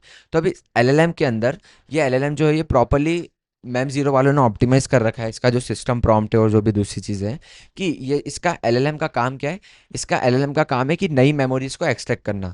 ठीक है, अब ये दो तरीके से चीज़ें एक्सट्रैक्ट कर सकता है इस मैसेजेस के अंदर, जो भी हमने दिए, जो भी हमने पहले यहाँ पे मैसेजेस दिए थे, ये किस तरीके से कर सकता है, दो तरीके। जब भी आप मेमोरी डॉट ऐड करेंगे, तो ये दो तरीके से करेगा। पहला, ये आपकी जो नई मेमोरीज हैं वो उसको एक वेक्टर डेटाबेस में डालेगा, और दूसरा, जो भी आपकी नई मेमोरीज है उसके अंदर आपके पास अगर मल्टीपल एंटिटीज है, मान लो दो लोगों की बात हो रही है, दो अलग अलग टॉपिक्स की बात हो रही है, तो उसकी एंटिटीज क्रिएट कर लेगा और उसके बीच में रिलेशन क्रिएट कर लेगा। अगर आप ग्राफ का डेटाबेस का स्ट्रक्चर पता है, कैसे काम करता है, नोड्स और एजेस क्या होती है, तो आपको ये चीज़ समझ में आएगी, राइट?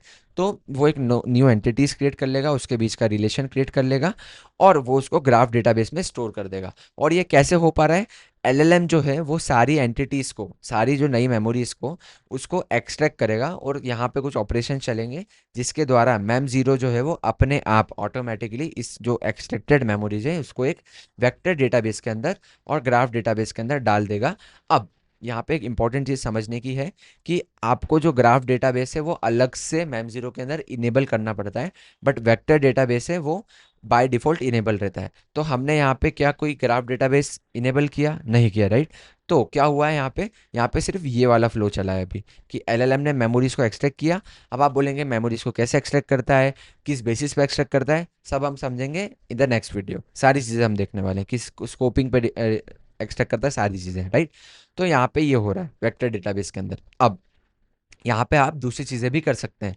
यहाँ पे ना केवल आप ऐड कर सकते हैं, जब आपको आपके मान लो पास आपकी कन्वर्जेशन ऑलरेडी हो चुकी है, अब आपको उस कन्वर्जेशंस के अंदर आपके एक यूज़र के अंदर मान लो यश की मेमोरीज आपको एडिट करनी है, आपको डिलीट करनी है, अपडेट करनी है कि आपको यश की जो मेमोरीज थी उसके अंदर से आपको ये हटाना है कि यश लव चेस्ट। तो आपके पास मैंने आपको बताया था कि हर मेमोरी के पास एक आईडी होती है, राइट? तो आप डायरेक्टली डायरेक्टली आप या तो आईडी का टारगेट करके उस मेमोरी को डिलीट कर दो, या तो आप एक एलएलएम को भी बोल सकते हो और उस एलएम को प्रॉपरली मैम जीरो के ऑपरेशंस का आइडिया होगा और वो डायरेक्टली जो भी आपने ऑपरेशंस यहाँ पे डाले हैं वो उसको अपडेट कर देगा, राइट? तो अगर आप उसको ऐड करोगे तो क्या करेगा कि जो ये एलएलएम है, एलएलएम पहले चेक करेगा कि ओके मैं एग्जिस्टिंग मेमोरीज ले लूँ, जो भी मेमोरी से रिलेटेड मुझे ऐड करनी है। यहाँ पे कॉन्फ्लिक्ट का रिजोल्यूशन होगा कि मेरे को पुरानी वाली मेमोरी रखनी चाहिए कि नई वाली मेमोरी रखनी चाहिए। अगर नई वाली ज़्यादा रेलेवेंट है तो वो पुरानी वाली हटा के नई वाली को रखेगा, और वो देखेगा अगर पुरानी वाली ज़्यादा रेलेवेंट है तो नई वाली को हटा के पुरानी वाली को वापस से रख देगा, राइट? तो यहाँ पे कन्फ्लिक्ट रिजोल्यूशन भी होता है। और डिलीट तो बहुत ही सिंपल है कि आप डायरेक्टली डिलीट कर रहे हैं, और अपडेट में भी कन्फ्लिक्ट रिजोल्यूशन होता है, राइट? तो मुझे आशा है कि आपको ये पूरा प्रोसेस समझ में आया होगा एक ओवरव्यू के बेसिस पे, राइट? कि मेमोरी ऐड में क्या होता है, आप ऐड डिलीट भी कर सकते हैं, अपडेट भी कर सकते हैं, और एक एक ग्राफ की पिक्चर भी आपको हल्की हल्की समझ में आई होगी। इन द नेक्स्ट वीडियो हम प्रॉपरली सारी चीज़ों को देखेंगे कि कब ग्राफ यूज़ होता है, कब वेक्टर डीबी यूज़ होता है, कैसे सारी चीज़ें होती है, राइट? तो मुझे आशा है कि आपको एक्सपेरिमेंट समझ में आया होगा, इसका क्विक स्टार्ट समझ में आया होगा। उसके बाद में आपको ये जो भी मैंने चीज़ें पर्सोनास बताए, आपको मैंने स्टैक समझाया, और आपको मैंने स्कोपिंग के बारे में थोड़ा सा आइडिया दिया। यहाँ पे क्या हो रहा है, यहाँ पे अपन स्कोप्स डिफाइन कर रहे हैं, right?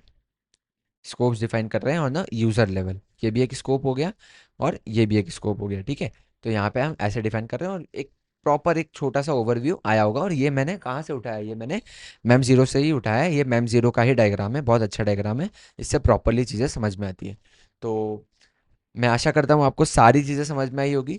In the next video मैं आपसे इन डेप्थ चर्चा करूंगा कि मैम जीरो के अंदर चीज़ें हो कैसे रही है, वो कैसे इस चीज़ को एक्सट्रैक्ट कर पा रहा है, और क्या आपके पास ऑप्शन है, कब आपको मैम जीरो का ओपन सोर्स वर्जन यूज़ करना है, कब आपको उसका क्लाउड प्लेटफॉर्म यूज़ करना है।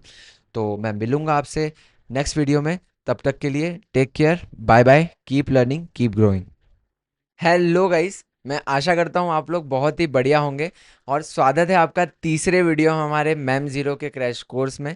As discussed in the first video, ये वाला जो वीडियो है ये हमारा मैम ज़ीरो के इंटरनल आर्किटेक्चर के बारे में होने वाला है। मेमोरीज़ को ऐड करते हैं जब एग्जैक्टली क्या क्या स्टेप्स फॉलो होते हैं, मैं आपको प्रॉपरली डॉक्यूमेंटेशन के हिसाब से बताने वाला हूँ। उसके बाद में मेमोरी के अंदर ऐड, उसके बाद में हम अपडेट करते हैं, डिलीट करते हैं, तो क्या होता है, कैसे ग्राफ की जो मेमोरी होती है, ग्राफ बेस्ड मेमोरी होती है, कैसे और कब यूज़ होती है, कब दोनों चीज़ें साथ में यूज़ होती है, किन क्वेरीज पे ग्राफ मेमोरीज यूज़ होती है, राइट? किन क्वेरीज में ग्राफ मेमोरी की ज़रूरत पड़ती है, इस पे भी हमने चर्चा करी है। तो आपको वो वाला कंसेप्ट भी प्रॉपरली समझ में आने वाला है। और हमने ये भी बात करी है कि मैम ज़ीरो प्लेटफॉर्म, जो कि इनका पेड वर्जन है, मैम ज़ीरो का एपीआई बेस्ड वर्जन है, और मैम ज़ीरो ओपन सोर्स, दोनों का हमने कंपेयर किया है, और मैंने आपको प्रॉपरली बताया कि कब आपको कौन सी चीज़ की तरफ देखना चाहिए, राइट? ये भी बात करिए कि मेमोरी को ऐड कब करना चाहिए आपकी एप्लीकेशन के बारे में। तो ये वाले जितने भी टॉपिक्स अगर आपको सारे नहीं जानने, कुछ एक दो में आपको डाउट है, तो नीचे टाइम स्टैम्प भी दिए हुए हैं वीडियो के अंदर, प्रॉपरली उसका यूज़ करो। जहाँ पे जो भी डाउट आ रहा है वो वाले टाइम स्टैम्प पे जाओ, वो वाली चीज़ को समझ लो, ठीक है? मेरे को लगता है आपको मज़ा आ रहा होगा पिछले दो वीडियोज़ में, और जो भी चीज़ें आपको लगती है उसको कमेंट सेक्शन में डालिए। वीडियो को लाइक करिए, अगर आपको यूज़फुल लग रहा है चैनल को सब्सक्राइब करिए, ठीक है? हम आपका हर एक कमेंट पढ़ते हैं। और अगर आपको ये सीरीज़ पसंद आ रही है तो इसको ज़्यादा से ज़्यादा लाइक करिए, ताकि ये ज़्यादा से ज़्यादा लोगों तक पहुँचे और ज़्यादा से ज़्यादा लोगों को हम बेनिफिट पहुँचा पाए, राइट? यही हमारा मेन गोल है। अभी तक हमने बहुत सारी चीज़ें हम देख चुके हैं, हम मेमोरी का इंपॉर्टेंस पढ़ चुके हैं, हमने एक क्विक स्टार्ट एग्जांपल से हमने क्विकली ये भी समझा कि मैम ज़ीरो को कैसे रन कर सकते हैं हम हमारे नोटबुक के अंदर। हमने प्रॉब्लम समझी कि स्मॉल कन्वर्जेशंस में क्या प्रॉब्लम आती है, लार्ज कन्वर्जेशन में क्या प्रॉब्लम आती है, कैसे हम हमारे टोकन्स को बचा सकते हैं। हमने शॉर्ट टर्म और लॉन्ग टर्म मेमोरी के बारे में थोड़ा सा ऊपर ऊपर से जाना था। फिर हमने ये देखा कि स्कोपिंग क्या होती है, और कैसे एक ओवरव्यू में एक मैम ज़ीरो का जो पूरा फ्लो है, जब हम मेमोरीज को ऐड करते हैं या अपडेट करते हैं या डिलीट करते हैं, तो एक ओवरव्यू लेवल पे क्या होता है, और वेक्टर डीबी और ग्राफ डीबी यूज होता है, इतना हम देख चुके हैं। इस वीडियो में हम प्रॉपरली समझने वाले हैं, इन डेप्थ समझने वाले हैं कि मैम ज़ीरो काम कैसे करता है, हम देखेंगे कि मैम ज़ीरो का जो मेमोरी इंजन है वो कैसे क्वेरीज को स्कोप और फिल्टर्स के साथ में हैंडल करता है। हम ये देखेंगे कि मेमोरीज के एडिशन के दौरान एग्जैक्टली क्या होता है, क्या डॉक्यूमेंटेशन में मेंशन्ड है वो मैं आपको बताऊंगा। हम ये भी देखेंगे कि कब आपको ओपन सोर्स वाला जो मैम ज़ीरो का प्लेटफॉर्म है वो यूज़ करना चाहिए और कब आपको ओपन क्लाउड वाला जो उनका प्लेटफॉर्म है उसको यूज़ करना चाहिए। तो हम ये सारी चीज़ों के बारे में प्रॉपरली चर्चा करने वाले हैं। तो मैं आशा करता हूँ आप लोग एक्साइटेड होंगे और चलिए हम समझते हैं इसी चीज़ को। तो सबसे पहले देखिए, मैंने आपके लिए प्रॉपरली बहुत ही अच्छे से ग्राफिक क्रिएट किया है जिससे आपको प्रॉपरली सारी चीज़ें समझ में आने वाली है, ठीक है। तो देखिए, सबसे पहले मैं आपको कुछ की टर्म्स बताना चाहूँगा जो मैम ज़ीरो में आप बार बार देखेंगे अगर आप उस फ्रेमवर्क को यूज़ करेंगे। तो पहली चीज़ होती है मैसेजेस। तो मैसेजेस से सिंपल समझ में आ रहा है कि ये क्या है, एक ऑर्डर्ड लिस्ट है यूज़र ऑफ असिस्टेंट टर्न्स की। और आप बोलेंगे अरे ये तो मैंने कहीं देखी हुई है। यस, हमने हमारे क्विक स्टार्ट एग्जाम्पल में ये जो यूज़ किया था, ये इसकी एक की टर्म है। तो यहाँ पे जो आप मैसेजेस पास करते हैं तो इसमें क्या बोलते हैं, ये बोलते हैं कि इसमें आप प्रॉपरली बताइए कि एक ऑर्डर लिस्ट दीजिए जिसमें यूज़र और जो असिस्टेंट का रोल प्रॉपरली मेंशन्ड हो, कि इसमें पता लगे कि हमको किस चीज़ को कितनी इंपॉर्टेंस देनी है। यूज़र ने कुछ प्रेफरेंस बताया तो उसको हमको अटमोस्ट इंपॉर्टेंस देनी है। फिर हम इसने बोला है कि हम इसको ऐड मेथड पे भेज सकते हैं जो कि हमने ऑलरेडी देख चुके हैं। उसके बाद में एक चीज़ आती है इन्फर। अब ये इन्फर चीज़ क्या होती है, इसको समझने के लिए हम वापस से रिविजिट करते हैं वो डायग्राम पे, राइट। हमने ये डायग्राम देखा था ना, हमने पिछले वीडियो में ये समझा था कि ये जो कन्वर्जेशंस हैं, कन्वर्जेशंस में जब हम इसको भेजते हैं वो ऐड वाले मेथड के द्वारा, ये वाला मेथड जो हमने समझा था एम डॉट ऐड, तो होता क्या है, यहाँ पे एक एलएलएम का इंटरफेरेंस होता है। जो ये एलएलएम है ये इसके अंदर से एक्सट्रैक्ट करता है, क्या एक्सट्रैक्ट करता है, ये जो मेमोरीज होती है, कि मैंने यहाँ पे जेनरिक लैंग्वेज में बोला था कि मुझे बास्केटबॉल और गेमिंग करना पसंद है। इसने यहाँ से प्रॉपरली निकाल लिया कि इसको बास्केटबॉल खेलना पसंद है, जो भी ये एलेक्स नाम का यूज़र है इसको। तो अब आप देखिए यहाँ पे क्या हुआ है कि एक नेचुरल लैंग्वेज क्वेरी में से एक स्ट्रक्चर्ड फॉर्मेट निकल के आया है मेमोरीज का, ठीक है। तो यहाँ पे क्या हो रहा है, ये जो एलएलएम है ना, ये इसको इंटरफियर कर रहा है और यहाँ पे प्रॉपरली एक स्ट्रक्चर्ड वे में हमको मेमोरीज दे रहा है। बट मे बी ये हो सकता है किसी केस में कि आपको ये जो एक्सट्रैक्शन है, जो इंटरफेरेंस है एलएलएम का, ये नहीं चाहिए हो सकता है आपके पास कन्वर्जेशंस की जगह पे आपके पास properly structured memory already available हो। ये भी एक केस हो सकता है, राइट। तो उस केस में आप क्या कर सकते हैं, आप इस इन्फर पैरामीटर का यूज कर सकते हैं और आप बोल सकते हैं कि इन्फर इक्वल्स टू फॉल्स। तो उसमें क्या होगा कि जो भी आप रॉ मैसेजेस, जो भी आप रॉ मेमोरीज उसको भेजेंगे वो एज इट इज स्टोर करेगा और उसकी जो प्रोसेसिंग है एलएलएम की वो हटा देगा, राइट। यहाँ पे सेम चीज लिखी हुई है, control whether mem zero extract structured memory, okay, structured memory using the LLM, right. So that is the case.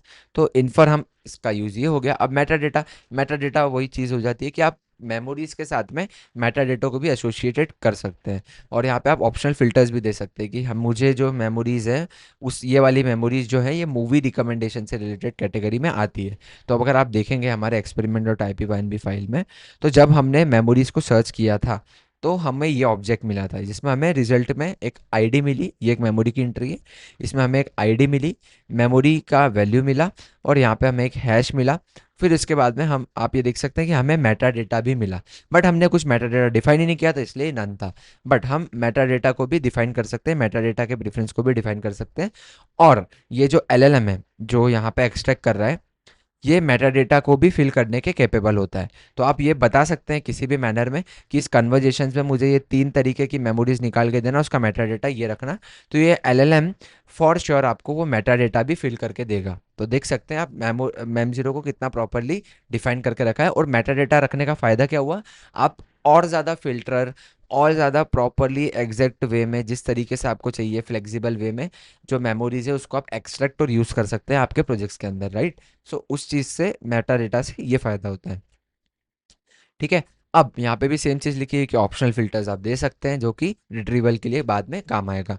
अब यहाँ पे एक बहुत इंपॉर्टेंट चीज़ आती है यूज़र और सेशन आइडेंटिफायर, राइट। तो पहला है यूज़र आइडेंटिफायर। तो यूज़र आईडी यहाँ पे लिखी हुई है, तो यूज़र आईडी हम ऑलरेडी देख चुके हैं। यहाँ पे आपने देखा था कि हम यूज़र आईडी हमेशा मेंशन कर रहे हैं कि ये जो मेमोरीज है इसको आप इसके अंदर ढूंढना, ये जो मेमोरीज है आप इसके अंदर ऐड करना। तो इसके अंदर एक स्कोप दिया हुआ है मैम जीरो के अंदर, जो कि होता है यूज़र आईडी का स्कोप।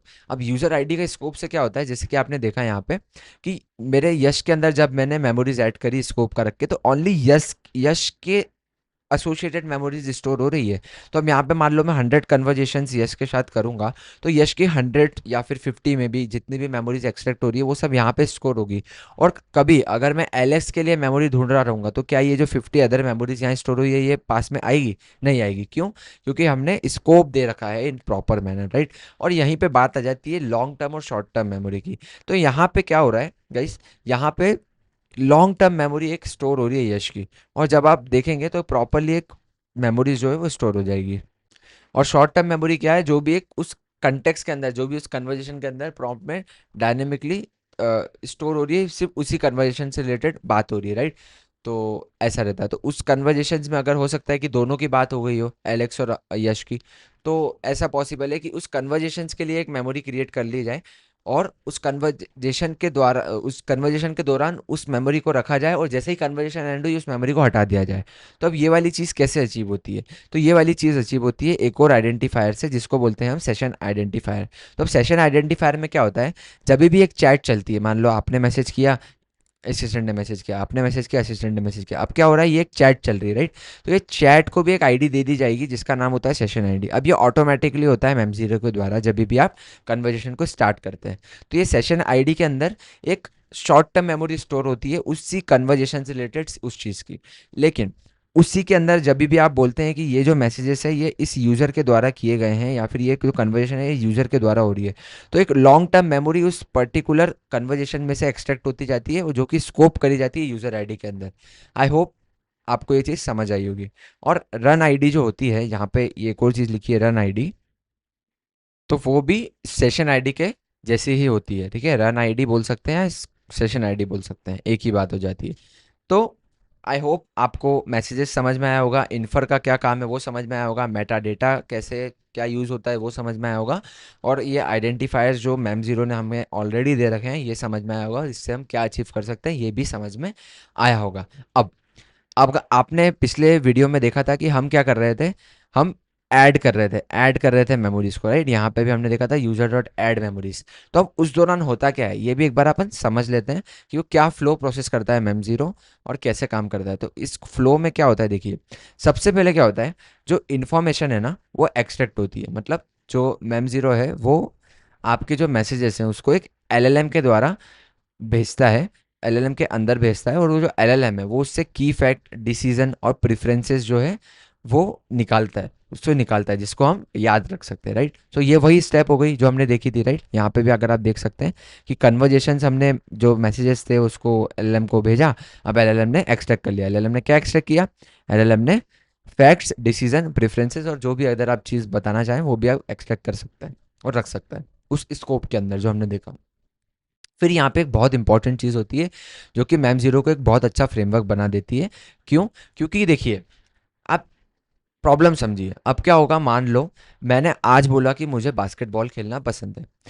अब अगर मैंने 2 महीने बाद बोला कि मुझे अब बास्केटबॉल से मैं बोर हो चुका हूँ, मुझे अब क्रिकेट खेलना पसंद है, तो अब क्या होगा कि जब ये क्रिकेट वाली जो मेमोरी जाएगी, मैंने मेरा जो ये कन्वर्सेशन जाएगा कि मैं बास्केटबॉल से बोर हो चुका हूँ और मुझे क्रिकेट खेलना पसंद है, तो ये वाली जो मेमोरी है ये जाके कॉन्फ्लिक्ट मारेगी जो पुरानी मेमोरी पड़ी हुई है 2 महीने पुरानी, जिसमें मैंने बोला हुआ है कि आई लव बास्केटबॉल। और ये कॉन्फ्लिक्ट को जो मैम ज़ीरो है ये एक प्रॉपर वे में हैंडल करेगा, और ये प्रॉपर सारी चीज़ें देखेगा। रेलेवेंसी हो गई कि कौन सी मेमोरी नई आई है जिसके अंदर क्या दिया हुआ है, और उसके बेस पे जो ये सबसे रेलेवेंट और सबसे सही मेमोरी रहेगी वो ये चूज़ करेगा based on the latest truth. तो हमारे जो एग्जांपल क्रिकेट और बास्केटबॉल वाले में, क्रिकेट वाली जो मेमोरी वो जीतेगी। क्यों जीतेगी? क्योंकि वो लेटेस्ट मेमोरी है और उसमें मैंने क्लियरली बोला है कि मुझे अब बास्केटबॉल खेलना पसंद नहीं है। तो ये कॉन्फ्लिक्ट रिजोल्यूशन भी एक बहुत इंपॉर्टेंट चीज़ होती है, और ये बहुत ज़्यादा काम आती है, और इस चीज़ को एक बहुत महत्वपूर्ण फीचर और बहुत ही तगड़ा फीचर माना जाता है मैम ज़ीरो का। अब कॉन्फ्लिक्ट रिजोल्यूशन के बाद में हमारे पास फाइनल जो ट्रुथ वाली मेमोरी होती है, जैसे हमारे केस में जो क्रिकेट और बोर हो गया हूँ बास्केटबॉल वाली मेमोरी, वो मेमोरी जाके स्टोर हो जाएगी। अब वो जो स्टोर होगी वो दो तरीके से हो सकती है, या तो वो एक डिफ़ॉल्टली वेक्टर स्टोर में यूज़ हो स्टोर हो जाए, और अगर आपने ग्राफ को इनेबल कर रखा है तो ग्राफ के अंदर भी वो एक एंटिटी बेस में स्टोर हो जाएगी, जैसे कि हमने यहाँ ऑलरेडी देखा था। तो यही प्रोसेस होती है जब आप मेमोरी को ऐड करते हैं, राइट। अब ये बात कर लेते हैं कि मेमोरी को कब ऐड करना चाहिए आपके फ्लो के अंदर। तो देखिए, जब भी यूज़र ने अपना न्यू प्रेफरेंस शेयर किया है, आपको ज़रूर ऐड करना चाहिए। अगर यूज़र ने बोला है मुझे पाइथन पे कोड करना पसंद है, मुझे जावा पसंद नहीं है, तो ये यूज़र के प्रेफरेंसेस है, और आपको बिल्कुल इस समय इस दौरान इस कन्वर्जेशन के अंदर आपको मेमोरी को ऐड करना चाहिए।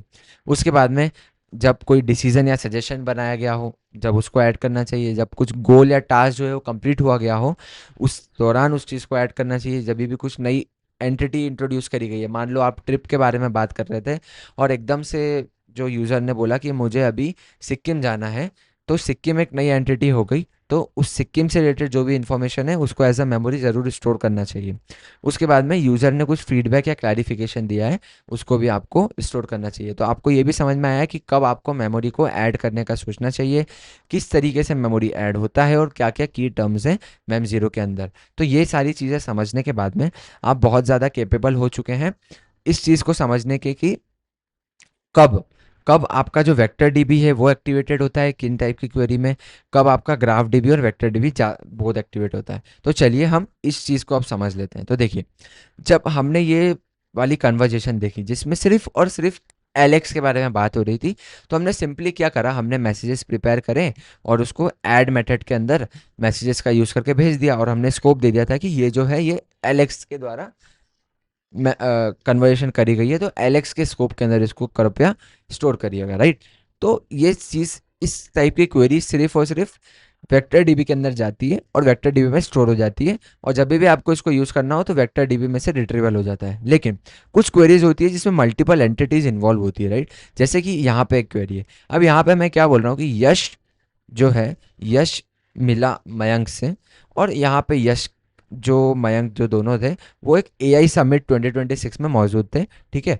तो यश जो है वो मयंक से मिला कहाँ पे, एआई समिट 2026 में, और उन्होंने बात करी किस चीज़ की, एआई एजेंट्स की, राइट। तो अब इस चीज़ को सिर्फ और सिर्फ अगर आप वेक्टर डीबी में स्टोर कर देंगे डायरेक्टली, तो ये इशू देगा, क्योंकि यहाँ पे स्कोपिंग का इशू हो जाएगा। अब हम इस मेमोरी को किस चीज़ का माने, यश का माने या मयंक का माने। अगर मयंक का रखेंगे तो यश की मेमोरीज नहीं आएगी, यश का रखेंगे तो मयंक की मेमोरीज नहीं आएगी, और भी दूसरी दिक्कतें यहाँ पे प्रोड्यूस हो जाती है। तो उस चीज़ को सॉल्व करने के लिए मैम जीरो ने बहुत ही तगड़ी चीज़ निकाली।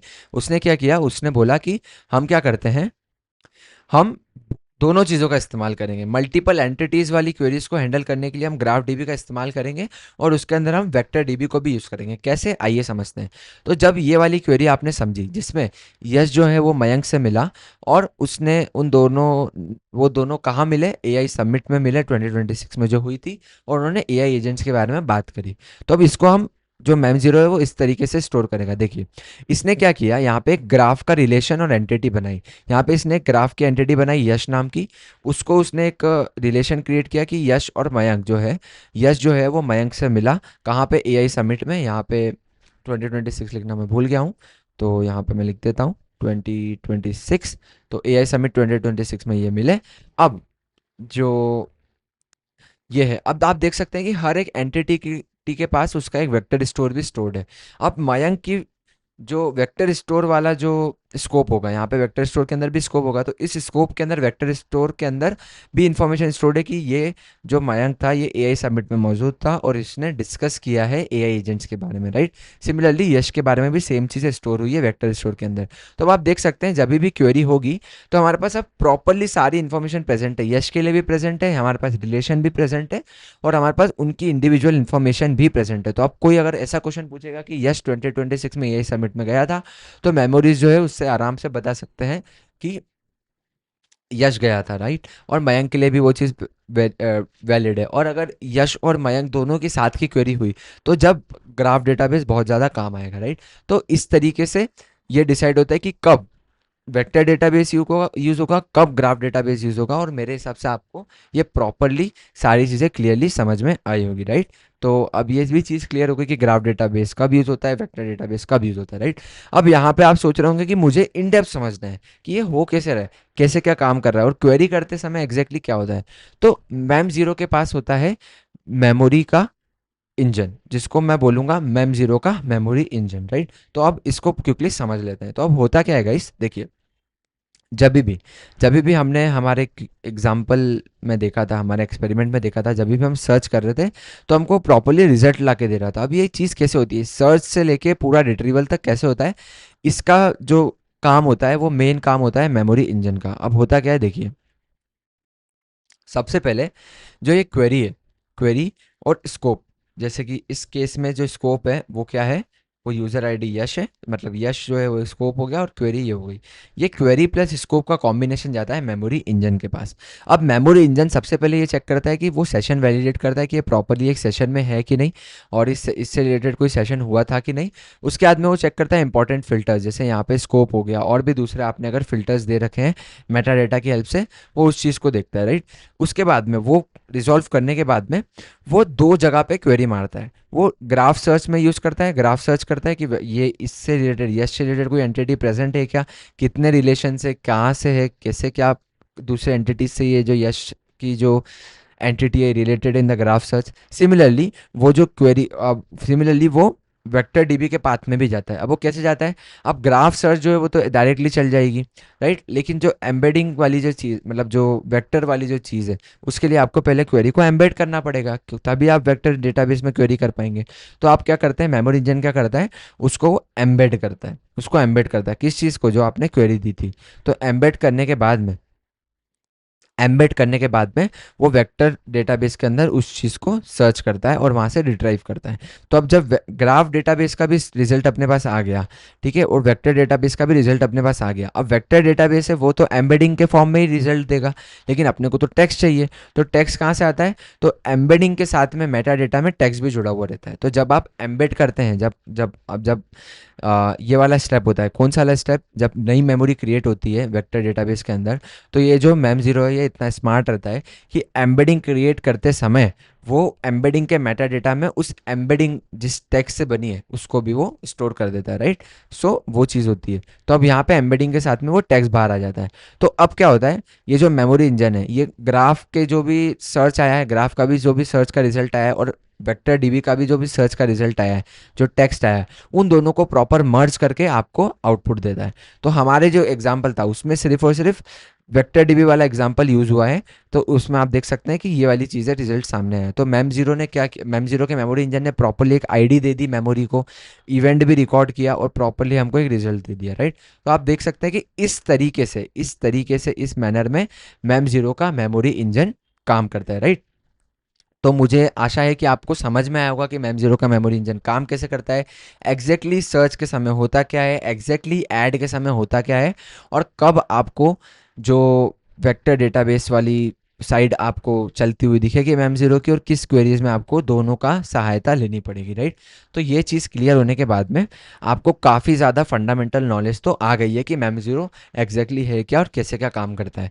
अब हम क्विकली बात कर लेते हैं कि कब आपको मैम जीरो का प्लेटफॉर्म यूज़ करना चाहिए और कब आपको मैम जीरो का ओपन सोर्स वर्जन यूज़ करना चाहिए। तो देखिए, हम इस चीज़ की चर्चा करेंगे बेस्ड ऑन दिस 4 डिफरेंसेस। पहली है कन्फ्लिक्ट रिजोल्यूशन, दूसरी है ग्राफ राइट, तीसरी है रेट लिमिट्स, और डैशबोर्ड विजिबिलिटी।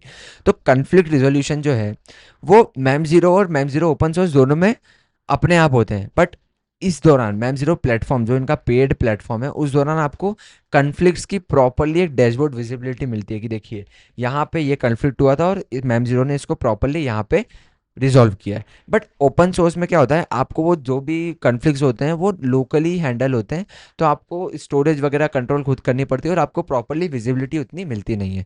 आप उसको प्रोग्राम कर सकते हैं, बट वो एक काइंड ऑफ हेडेक हो गया और आपको कस्टमाइजली वो करना पड़ेगा, तभी अपन उसको ओपन सोर्स बोल रहे हैं, ठीक है। उसके बाद में जो ग्राफ राइट होता है, अब ग्राफ राइट है ना, अब जो ये ग्राफ वाली चीज़ है ये इतनी आसान नहीं होती है गाइस। इसमें आपको नियो फोर जे यूज़ करना पड़ेगा, आपको दूसरी दूसरी चीज़ें काफ़ी कॉन्फ़िगरेशंस करनी पड़ती है। लेकिन जो आपको मैम जीरो का जो प्लेटफॉर्म है वो डायरेक्टली आपको बस एक टॉगल देता है, आप डायरेक्टली लिख दीजिए enable graph equals to true, तो आपका जो ग्राफ राइट है वो चालू हो जाएगा। तो सिर्फ इतना सा काम है। लेकिन ओपन सोर्स में आपको प्रॉपरली ग्राफ प्रोवाइडर का कॉन्फ़िगरेशन करना पड़ेगा, आपको सारी चीज़ें वहाँ पे बतानी पड़ेगी। तो ये इसका दूसरी चीज़ हो गई। अब तीसरी रेट लिमिट्स, तो ऑब्वियसली जो मैम जीरो के प्लेटफॉर्म में जो रेट लिमिट्स है वो कोटा के बेस पे डिफाइन होती है, जो कि वर्कस्पेस के स्कोप में होता है। उसके बाद में ओपन सोर्स में क्या होता है, आपके हार्डवेयर, आपके प्रोवाइडर जो भी आप एलएलएम एम्बेडिंग वगैरह का प्रोवाइडर यूज़ कर रहे हैं, उसके बेस पे वो डिसाइड होता है कि कितना आपका लिमिटेशन जाएगा। तो यहाँ पे सारी चीज़ें आपके हाथ में। उसके बाद में डैशबोर्ड विजिबिलिटी, तो यहाँ पे आपको प्रॉपरली एक डैशबोर्ड मिलेगा जहाँ पे आप जो आपकी मेमोरीज है वो प्रॉपरली देख पाएंगे कि कितनी मेरी मेमोरीज स्टोर्ड है, कहाँ पे क्या कॉन्फ़िग रिजोल्यूशन हुआ था, कहाँ पे किस तरीके से स्टोर्ड है। लेकिन आपको आपके ओपन सोर्स में, ऑब्वियसली ओपन सोर्स है तो आपको खुद ये आपको CLI के द्वारा देखना पड़ेगा, लॉग्स के द्वारा, और या फिर आप खुद की कस्टम यूआईज भी बना सकते हैं, ठीक है। तो ये डिफरेंस था और ये वाली चीज़ें थी जो आपको कंसिडर करना चाहिए मैम जीरो प्लेटफॉर्म और मैम जीरो ओपन सोर्स को कंपेयर करते वक्त, राइट। और इसी, अगर आप इन तरीके से सोचेंगे तो आपको प्रॉपरली समझ में आ जाएगा कि कब मुझे ma'am zero open source use करना है, मैम जीरो प्लेट, और कब मुझे मैम जीरो प्लेटफॉर्म यूज़ करना है। तो सीधा सीधा मतलब यही है कि अगर आपको के पास ज़्यादा बड़ी डेवलपमेंट टीम नहीं है और आपको ज़्यादा डेवलपमेंट एफर्ट नहीं देना है, और आपका मेमोरी का जो मैम जीरो लेयर है वो बहुत ज़्यादा सिंपल है, ज़्यादा कस्टमाइजेबल नहीं है, आपको ज़्यादा कस्टमाइजेशन का नीड नहीं है, और आपके पास इकोनॉमी के लिए भी सारी चीज़ें रेडी है, तो आप please please ma'am zero platform use करिए। अगर आप मैम जीरो को ट्रस्ट करते हैं तो आपके डेटा के साथ। लेकिन अगर आप बोलते हैं कि नहीं, मुझे सारी चीज़ें स्क्रैच से लिखनी है, मुझे सारी चीज़ें मेरे हाथ में चाहिए, मुझे मेरा डेटा भी मेरे अकाउंट में होना चाहिए, और मैं जिस तरीके से चाहूँ उस तरीके से सारी चीज़ें कस्टमाइज कर सकता हूँ, और आपके पास में प्रॉपर डेवलपर टीम भी है, डेवलपमेंट का टाइम भी है, तब आप ओपन सोर्स के साथ जाइए, उसमें कोई इशू नहीं है, ठीक है। तो मैं आशा करता हूँ आपको ये वीडियो पसंद आया होगा, आपने कुछ नई नई चीज़ें जानी होगी, आपको इस वीडियो को फॉलो करते हुए बहुत मज़ा आ रहा होगा, आपको इस क्रैश कोर्स में कुछ नई नई चीज़ें सीखने को मिल रही होगी। अब हम इस अगले नेक्स्ट वीडियो में हम एक प्रॉपर प्रोजेक्ट क्रिएट करने वाले हैं, जिसके अंदर मैं आपको मैम जीरो का लैंग चेन के साथ इंटीग्रेशन करके बताऊंगा, और उसको एक स्ट्रीमलीट के डैशबोर्ड के अंदर प्रॉपरली इंटीग्रेट कर दूंगा, ताकि हम उसको प्रॉपरली यूज़ कर पाएँ, राइट। तो ये हमारा गोल रहेगा नेक्स्ट वीडियो में। तो मैं आपसे मिलता हूँ उस नेक्स्ट वीडियो में, तब तक के लिए take care, bye bye, keep learning, keep growing. Hello guys, मैं आशा करता हूँ आप लोग बहुत ही बढ़िया होंगे, और स्वागत है आपका फोर्थ वीडियो में हमारे मैम जीरो के क्रैश कोर्स में। एज डिस्कस, पिछले 3 वीडियो में हमने सारे fundamental understanding, quick start example का इम्प्लीमेंटेशन, और मैम जीरो कैसे काम करता है, कब हमको कौन सा प्लेटफॉर्म मैम जीरो का पेड वर्जन कब यूज़ करना चाहिए, कब ओपन सोर्स वर्जन यूज़ करना चाहिए, सारी चीज़ों की हमने बात कर ली है। अब ये सारी जो भी लर्निंग्स है, इसको हम एक प्रोजेक्ट में इम्प्लीमेंट करेंगे, और मैं आपको इसका सोर्स कोड भी देने वाला हूँ गिटहब के अंदर। तो प्रोजेक्ट क्या है, तो प्रोजेक्ट हम यूज़ करने वाले हैं लैंगचेन के साथ में मैम ज़ीरो, और हम एक चैटबॉट बनाने वाले हैं, और चैटबॉट का यूज़ केस है कि यही की बेस पे हमने इंटरव्यू प्रिपरेशन का कोच बनाया है, ठीक है। तो कैसे बनाया है, क्या करा है, आगे मैंने वीडियो में प्रॉपरली बताया, तो जाइए उसको देखिए। और अगर आपको ये सीरीज़ पसंद आ रही है तो आई हाईली रिकमेंड यू कि आप इसको अपने दूसरे भी डेवलपर्स दोस्तों के साथ शेयर करिए, ज़्यादा से ज़्यादा शेयर करिए। और अगर आपको ये यूज़फुल लग रही है तो इसको लाइक करो, चैनल को सब्सक्राइब करो, और जो भी आपको क्वेरीज आ रही है, जो भी आपको अगर कोई सी दूसरी चीज़ से रिलेटेड आपको कोर्स चाहिए, जो भी चाहिए, उसको कमेंट सेक्शन में डालो, हम हर एक कमेंट आपका पढ़ते हैं, और आपके हर एक सजेशन पे हम काम करते हैं, ठीक है। तो हैप्पी लर्निंग गाइस, और आप जाइए और आगे पढ़िए। अब टाइम आ गया है कि जो भी हमारी अंडरस्टैंडिंग है, जो भी हमने अभी तक लर्निंग करी है, उसको हम एक प्रैक्टिकल प्रोजेक्ट के द्वारा और अच्छे से समझें, और एक हमारे पास इस कोर्स के एंड में हमारे पास एक प्रैक्टिकल प्रोजेक्ट भी हो, राइट। तो क्या आप देखना चाहेंगे कि वो प्रोजेक्ट कैसा दिखता है? तो चलिए एक बार क्विकली अपन डेमो देख लेते हैं कि किस तरीके का प्रोजेक्ट अपन बनाने वाले हैं। तो ये रहा वो प्रोजेक्ट। अब इसके अंदर जो फ्रंट एंड है वो अपन ने स्ट्रीमलीट में बनाया है। यहाँ पे आपको हेडिंग दिख सकती है कि हम क्या बनाने वाले हैं। तो हम एक एआई इंटरव्यू प्रिपरेशन कोच बनाने वाले हैं। हम लैंगचेन का यूज़ करेंगे किस चीज़ के लिए? चैटबॉट की फंक्शनलिटी को देने के लिए। एलएलएम ऑब्वियसली हम ग्रॉक का रखेंगे, क्यों, मैं डिस्कस कर चुका हूँ पहले ही। उसके बाद में यहाँ पे एक इंटरेस्टिंग चीज़ आपको दिख रही होगी, वो है यूज़र आईडी।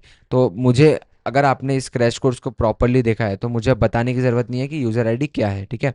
तो यूज़र आईडी का अपने पास यहाँ पे ऑप्शन है, और यहाँ पे सिंपल जैसे अपन चैट जीपीटी के अंदर चैट लिखते हैं, सेम अपने पास ऑप्शन है। यहाँ पे अगर मैं हाई लिखूंगा तो वो मुझे हाई का रिप्लाई देगा, राइट। तो यहाँ पे वो हाई का रिप्लाई देगा।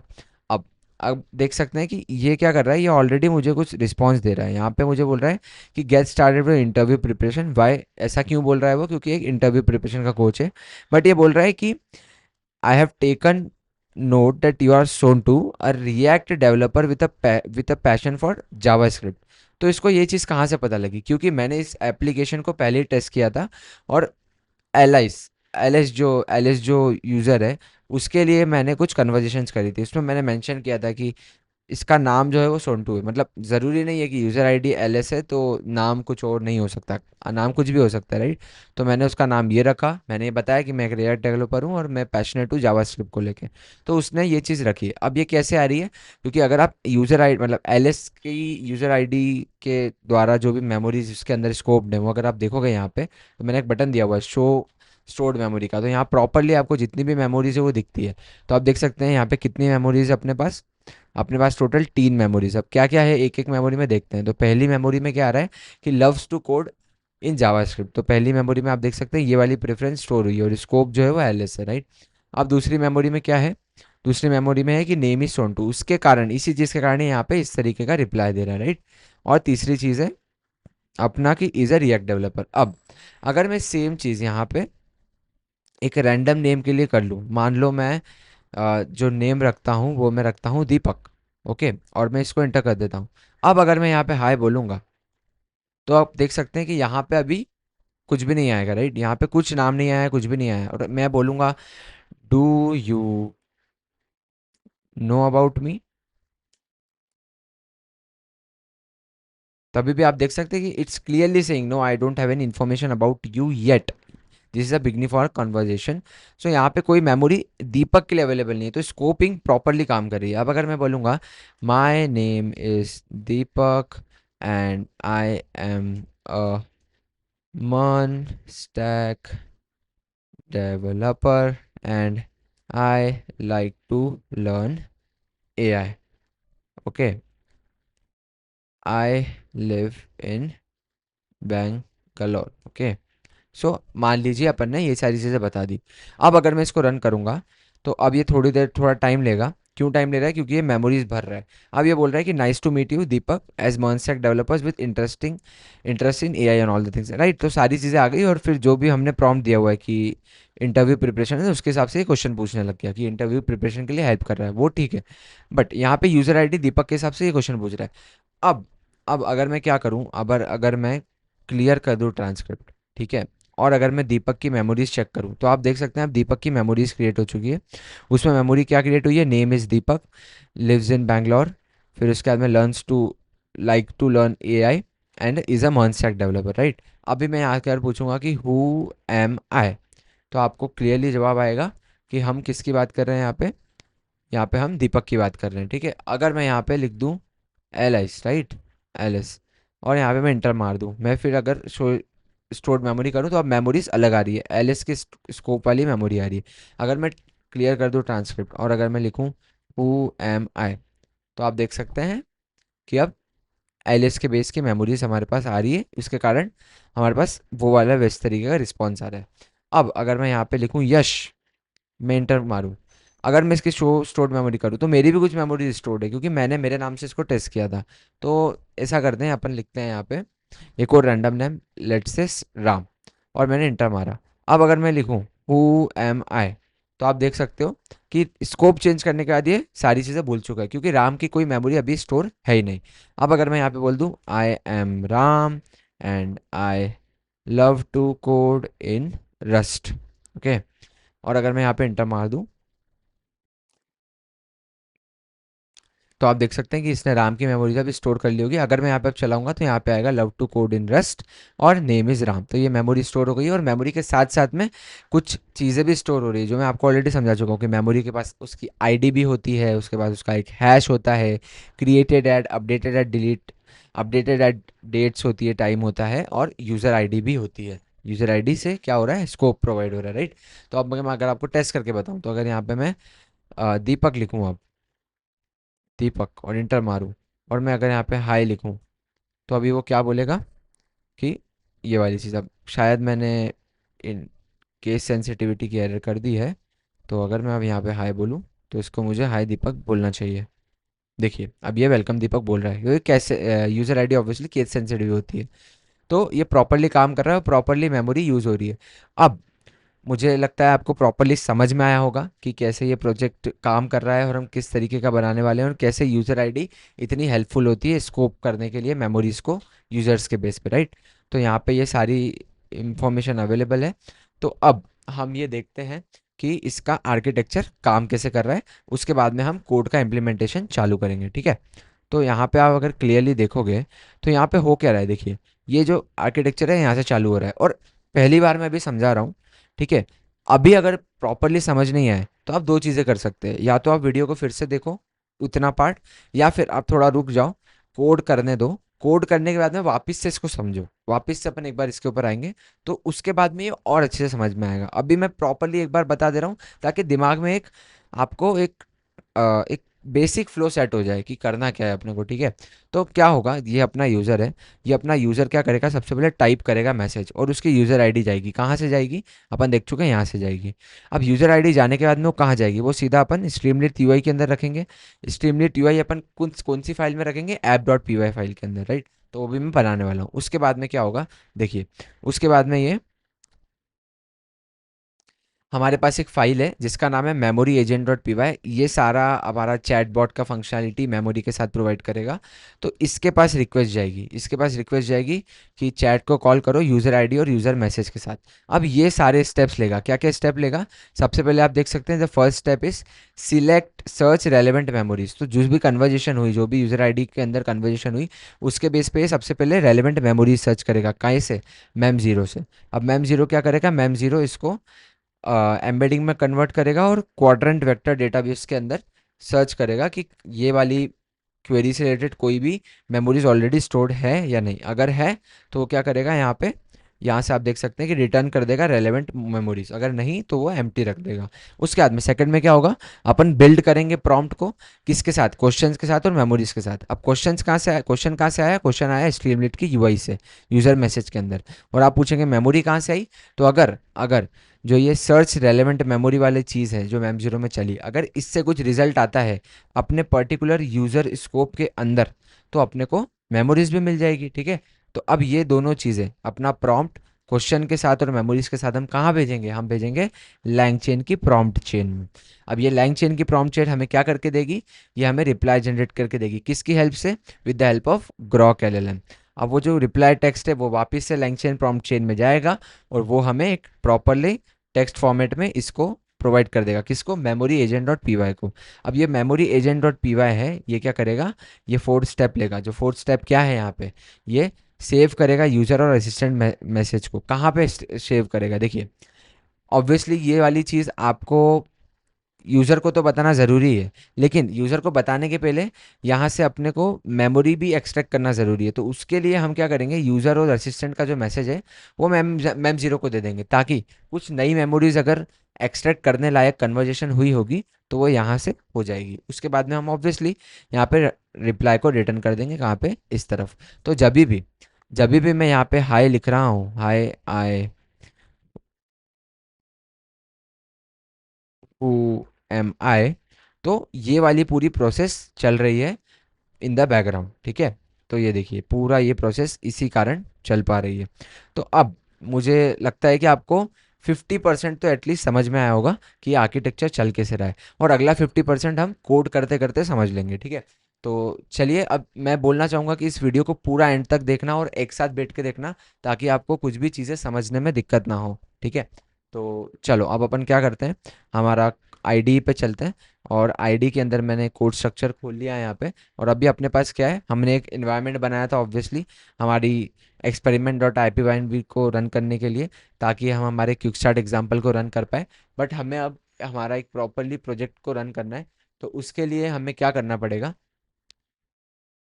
सबसे पहले मैं फ़िलहाल के लिए अभी इस वाले एनवायरनमेंट को डिलीट कर देता हूँ, क्योंकि मैं एक नया पाइथन वर्जन यूज़ करने वाला हूँ।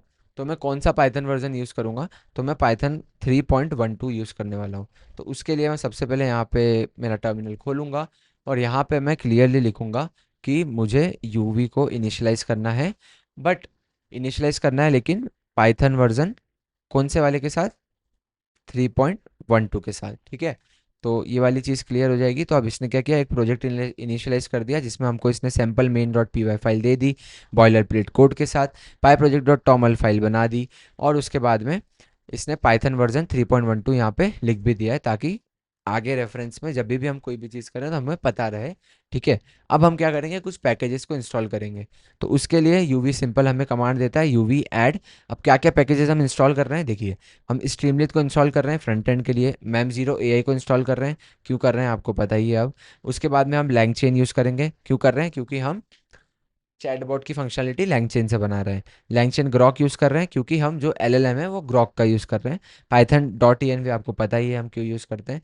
ग्रॉक का जो जेन एआई है, सॉरी गूगल का जेन एआई हम इसलिए यूज़ कर रहे हैं क्योंकि हमने गूगल की एम्बेडिंग मॉडल को यूज़ किया हुआ है। Same goes for Google generative AI and sentence transformer जो है वो आप हटा भी सकते हो, ये अभी नीडेड नहीं है। तो मैं इसको हटा देता हूँ और मैं इसको इंस्टॉल कर लेता हूँ। तो अभी आप देखिए सारा का सारा पैकेजेस जो भी हमने लिस्ट किया था वो प्रॉपरली हमारे वर्चुअल एनवायरनमेंट में बन चुका है। अब हम क्या करेंगे, हम मेक श्योर करेंगे कि हमारे पास जो डॉट ई फाइल है उसके अंदर एपीआई की अवेलेबल हो, ठीक है। तो इस तरीके से आपके पास एपीआई की एज इट इज़ होनी चाहिए। ये वाली चीज़ होने के बाद में हम एक नई फाइल बनाएंगे जो हमारी मेन फाइल रहेगी, जो हमने आर्किटेक्चर में भी देखी है। कौन सी वाली फाइल, अगर मैं आपको प्रॉपरली बताऊं तो ये वाली फाइल जो सारे हमारे मेजर स्टेप्स ले रही है, राइट। तो ये वाली फाइल को बनाने के लिए हम सबसे पहले यहाँ पे एक न्यू फाइल क्रिएट करेंगे। हम यहाँ पे लिखेंगे memory agent dot P Y. तो memory agent dot P Y को हम बनाना चालू करते हैं। अब इसके अंदर हम लाइन बाय लाइन कोड करते हैं। तो सबसे पहले हम क्या करते हैं, कभी भी हम चीज़ों को इंपोर्ट करते हैं। तो आप देख सकते हैं कि मैंने कुछ कुछ चीज़ें यहाँ पे इंपोर्ट करी है। यहाँ पे मैंने एट एग्जिट को इंपोर्ट किया है, फिर उसके बाद में मैंने ओ एस को इंपोर्ट किया है, फिर मैंने पाथ को इंपोर्ट किया है, load dot E N V को इंपोर्ट किया, स्टैंडर्ड आउटपुट पार्सर को इंपोर्ट किया लैंग चेन के द्वारा। ये हमें जब काम आएगा तब हम, जब हम लैंग चेन की एक चेन को बना रहे होंगे तब। वो फिर चैट ग्रॉक हमने एलएलएम के लिए यूज़ किया है। चैट प्रॉम्प्ट टेम्पलेट हमने प्रॉपरली हमने प्रॉम्प्ट्स देने के लिए और प्रॉम्प्ट्स को क्रिएट करने के लिए एक प्रॉपर टेम्पलेट में उसके लिए यूज़ किया है। तो अगर आपको ये सारी चीज़ें नहीं लग रही है, अगर आपने कभी भी लैंग चेन को प्रॉपरली पढ़ा नहीं, अगर आपको लैंग चेन आता नहीं है, तो घबराइए नहीं, हमने ऑलरेडी एक प्लेलिस्ट बना के रखी है और वो एक बहुत ही डिटेल प्लेलिस्ट है, आप उसको भी फॉलो कर सकते हैं। मैं आपको क्विकली उसको बता देता हूँ कि आप उसको कहाँ से एक्सेस कर सकते हैं। तो आपको कुछ नहीं करना है, आपको सीधे जाना है, कृष्ण नायक हिंदी लैंगचेन लिखना है यूट्यूब पे जाके, और आपको एक प्रॉपर 3.5 घंटे का क्रैश कोर्स मिल जाएगा। उसके अंदर यहाँ पे क्रिश सर खुद ने प्रॉपरली आपको लैंगचेन के बारे में सारी चीज़ें बताई है। और अगर आपको स्टिल आपको पूरा वीडियो नहीं देखना है, आपको कुछ कंसेप्ट में डाउट है, तो हमने प्रॉपरली प्लेलिस्ट भी हमने आपके लिए डिज़ाइन कर रखी है लैंगचेन की, जो आप अगर वीडियोज़ में जाएंगे तो आप देख सकते हैं, यहाँ से है। तो आपको अगर यूवी नहीं पता जो मैंने यूज़ किया है, आप यहाँ से देख सकते हैं। क्यू असिस्टेंट आपको बनाना है, टूल कैसे इंटीग्रेट करते हैं, सारी चीज़ें लैंगचेन के अंदर कैसे होती है, आपके सारे फंडामेंटल्स यहाँ पे क्लियर हो जाएंगे लैंगचेन से रिलेटेड, राइट। तो ये रही बात लैंगचेन की। अब आगे हमारे कोड की शुरुआत करते हैं। तो सबसे पहले मैं यहाँ पे प्रोजेक्ट रूट डिफाइन करूँगा। यहाँ पे मैं लिख रहा हूँ कि हमारे प्रोजेक्ट का रूट क्या है। उसके बाद में मैं ग्रॉक का मॉडल बता रहा हूँ कि मुझे कौन सा ग्रॉक का मॉडल यूज़ करना है। फिर उसके बाद में यहाँ पे मैं थोड़ा सा एनवायरनमेंट के जो भी वेरिएबल्स है उसको सेट करूँगा। तो मैं यहाँ बोल रहा हूँ कि डिफ़ॉल्ट डायरेक्टरी मैम ज़ीरो की जो होनी चाहिए वो प्रोजेक्ट रूट के अंदर डॉट मैम ज़ीरो नाम की डायरेक्टरी में होनी चाहिए। से मैम ज़ीरो टेलीमेट्री, हम मतलब हमें जो मैम ज़ीरो का आउटपुट वगैरह ऑब्जर्वेबिलिटी वो इतनी अभी नहीं रखनी है, तो हम उसको फॉल्स रख रहे हैं। उसके बाद में हम load dot E N V करेंगे, कहाँ से, project root E N V के अंदर। तो हम प्रोजेक्ट रूट में जाएंगे, डॉट ई एन वी के अंदर जो भी चीज़ें हैं वो यहाँ पे लोड कर लेंगे, ठीक है।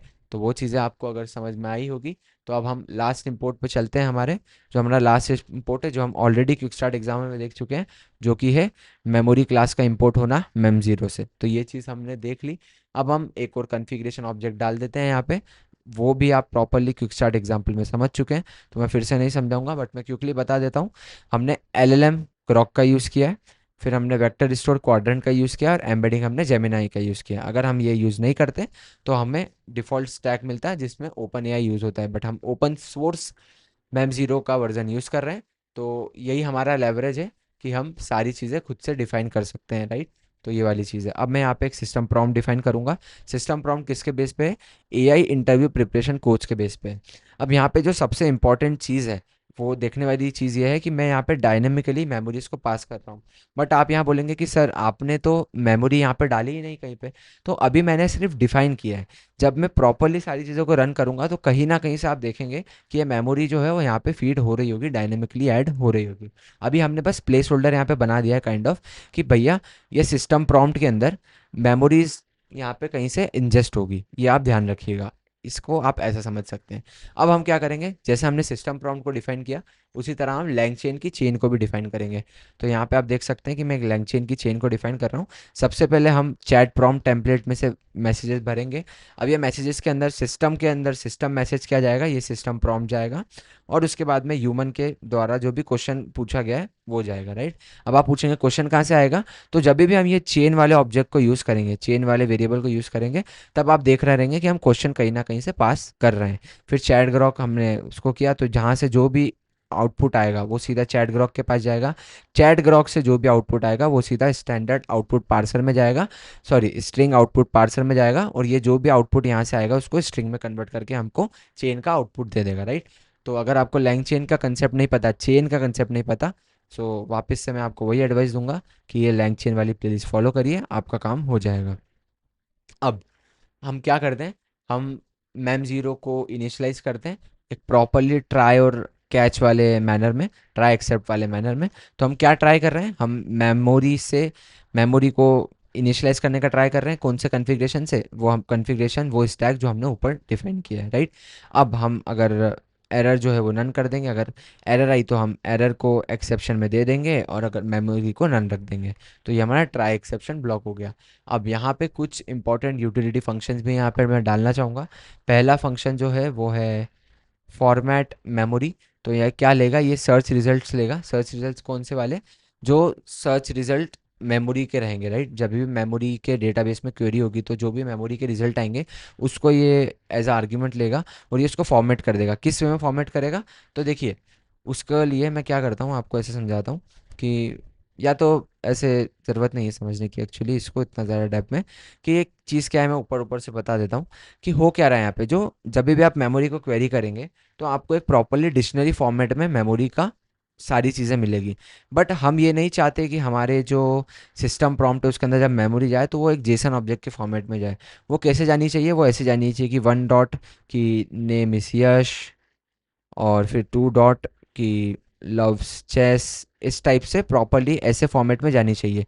तो उस जेसन ऑब्जेक्ट, उस जेसन वाले फॉर्मेट की मेमोरीज जो हमें सर्च रिजल्ट्स में मिल रही है उसको इस प्रॉपर लिस्टेड फॉर्मेट में कन्वर्ट करने के लिए हमने ये वाला फंक्शन जो है ये लिखा है।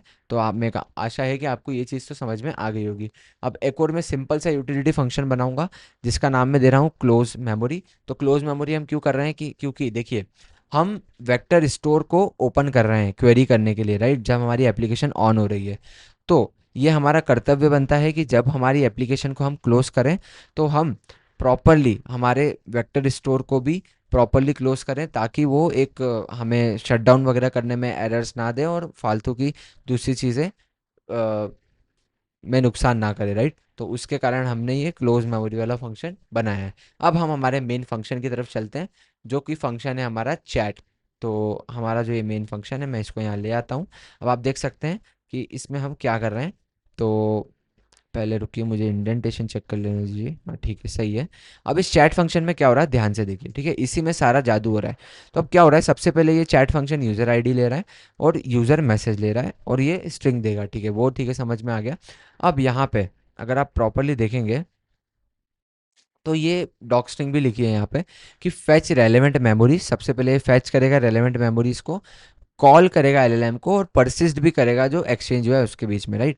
तो मेमोरीज को फेच भी करा, फिर उसके बाद में जो मेमोरीज थी उसके साथ में उसको एलएलएम को दिया क्वेरी के साथ, जो भी रिजल्ट आया उसको उसने परसिस्ट करा दिया मेमोरी के अंदर अगेन, राइट। तो वो चीज़ करिए यहाँ पे।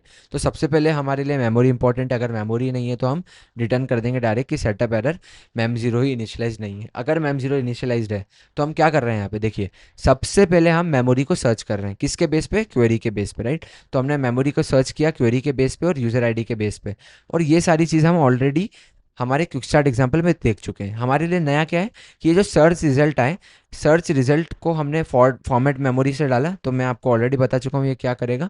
तो हमें यहाँ पे प्रॉपरली एक लिस्ट मिल जाएगी जो भी मेमोरीज इस पर्टिकुलर क्वेरी के लिए आई है उस यूज़र के लिए। उसके बाद में हम उस मेमोरी को और उस क्वेश्चन को कहाँ पे पास कर रहे हैं, हम चेन में पास कर रहे हैं। तो ये हम इसमें क्या होगा देखिए, अगर आप चेन को प्रॉपरली देखोगे तो चेन यही दो चीज़ें एक्सेप्ट कर रहा है, राइट। क्वेश्चन एक्सेप्ट कर रहा है और मेमोरीज एक्सेप्ट कर रहा है। आप बोल रहे हैं तो सिस्टम प्रॉम्प्ट एक्सेस कर रहा है, लेकिन सिस्टम प्रॉम्प्ट को आप ऐसा देखो कि सिस्टम प्रॉम्प्ट यही पूरी चीज़ यहाँ पे लिखी हुई है।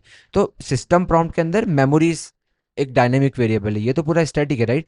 तो ये इनडायरेक्टली एक मेमोरी एक्सेप्ट कर रहा है और क्वेश्चन एक्सेप्ट कर रहा है, और वही दोनों चीज़ें हम चेन को इन्वोक करते हुए यहाँ पे पास कर रहे हैं। क्वेश्चन हमने पास कर दिया यूज़र मैसेज के द्वारा, और मेमोरीज हमने पास कर दी सर्च रिजल्ट को प्रॉपरली फॉर्मेट करने के बाद, राइट। तो वो वाली चीज़ें हमने ले ली। अब जो रिप्लाई आया उसको हमने फिर से मेमोरी में ऐड कर दिया, राइट। और ये वाला फंक्शन हम ऑलरेडी समझ चुके हैं। तो ये वाली चीज़ हमने कर दी उसी पर्टिकुलर यूज़र आईडी के लिए, फिर हमने उस रिप्लाई को रिटर्न कर दिया। तो जो ऊपर चीज़ यहाँ पे लिखी थी फैच रेलेवेंट मेमोरीज, कहाँ पे हुआ वो चीज़, फैच रेलेवेंट मेमोरीज हुई यहाँ पे। और उसके बाद में कॉल द एलएलएम कहाँ पे हुआ, जब हमने चेन को इन्वोक किया वहाँ पे कॉल द एलएलएम हुआ और हमें रिप्लाई मिल गया।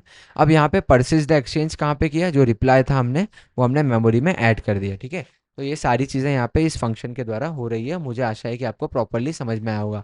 अब हम एक और फंक्शन बना देते हैं क्विकली यहाँ पे, जो कि क्या करेगा, जो कि सारी की सारी मेमोरीज हमको निकाल के देगा। क्योंकि हमने ऑलरेडी देखा है कि अगर हम यहाँ पे फिर से जाएँ तो हमारे पास एक बटन है शो स्टोर्ड मेमोरी। तो ये इसका जो काम है, बटन का जो काम है वो ये फंक्शन कर रहा है। कैसे कर रहा है, ये यूज़र आईडी लेता है, यूज़र आईडी के बेस पे ये मेमोरी जो हमारा मेम जीरो का मेमोरी है उसके अंदर गेट ऑल फंक्शन दिया हुआ रहता है। वो क्या करता है, पर्टिकुलर यूज़र आईडी की सारी मेमोरीज को हमको दे देता है। तो हमने जस्ट वो वाली चीज़ रिटर्न करा के यहाँ पे दे दी, राइट।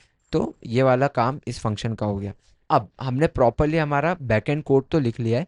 अब हमको बस इस कोड को, इस फंक्शंस को एक प्रॉपरली सिंपल फ्रंट एंड में चलाना है जिससे हम ये वाला रिजल्ट पा पाए। तो अब देखिए गाइस, आप लोग ये सारी चीज़ें देख रहे हैं ताकि आप एक एआई इंजीनियर बन पाए, एआई के यूज़ केसेस सॉल्व कर पाए, और मोस्टली आपको बैकएंड का काम रहेगा।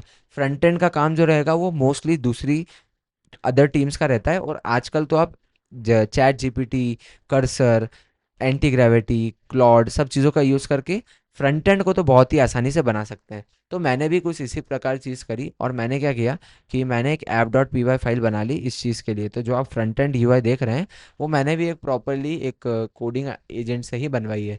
तो मैं क्या करूँगा, डायरेक्टली इस चीज़ को कॉपी और पेस्ट कर दूंगा। अगर आपको भी मेरा सोर्स कोड चाहिए तो चिंता ना कीजिए, मैं ये वाली चीज़ को गिटहब में भी अपलोड करने वाला हूँ, और आपको वो गिटहब की लिंक डिस्क्रिप्शन में भी मिल जाएगी। तो आप डायरेक्टली ये वाला जो ऐप डॉट पी वाई का कोड है ये डायरेक्टली आप कॉपी पेस्ट कर सकते हैं, और आपको इसको इतनी समझने की भी ज़रूरत नहीं है। और समझना चाहे तो समझ भी सकते हैं, ये कोई इतना कॉम्प्लेक्स चीज़ है नहीं, ठीक है। अब मैं मेन डॉट पी वाई की हमें अभी ज़रूरत है नहीं, तो मैं इसको डिलीट कर देता हूँ। और मोस्टली हम शायद तक रेडी हैं हमारे प्रोजेक्ट को रन करने के लिए। बस एक छोटी सी चीज़ रह गई है स्ट्रीमलेट के कॉन्फ़िगरेशन के लिए। तो मैं क्या करूँगा, मैं यहाँ पे एक डॉट स्ट्रीमलेट करके फाइल बनाऊँगा,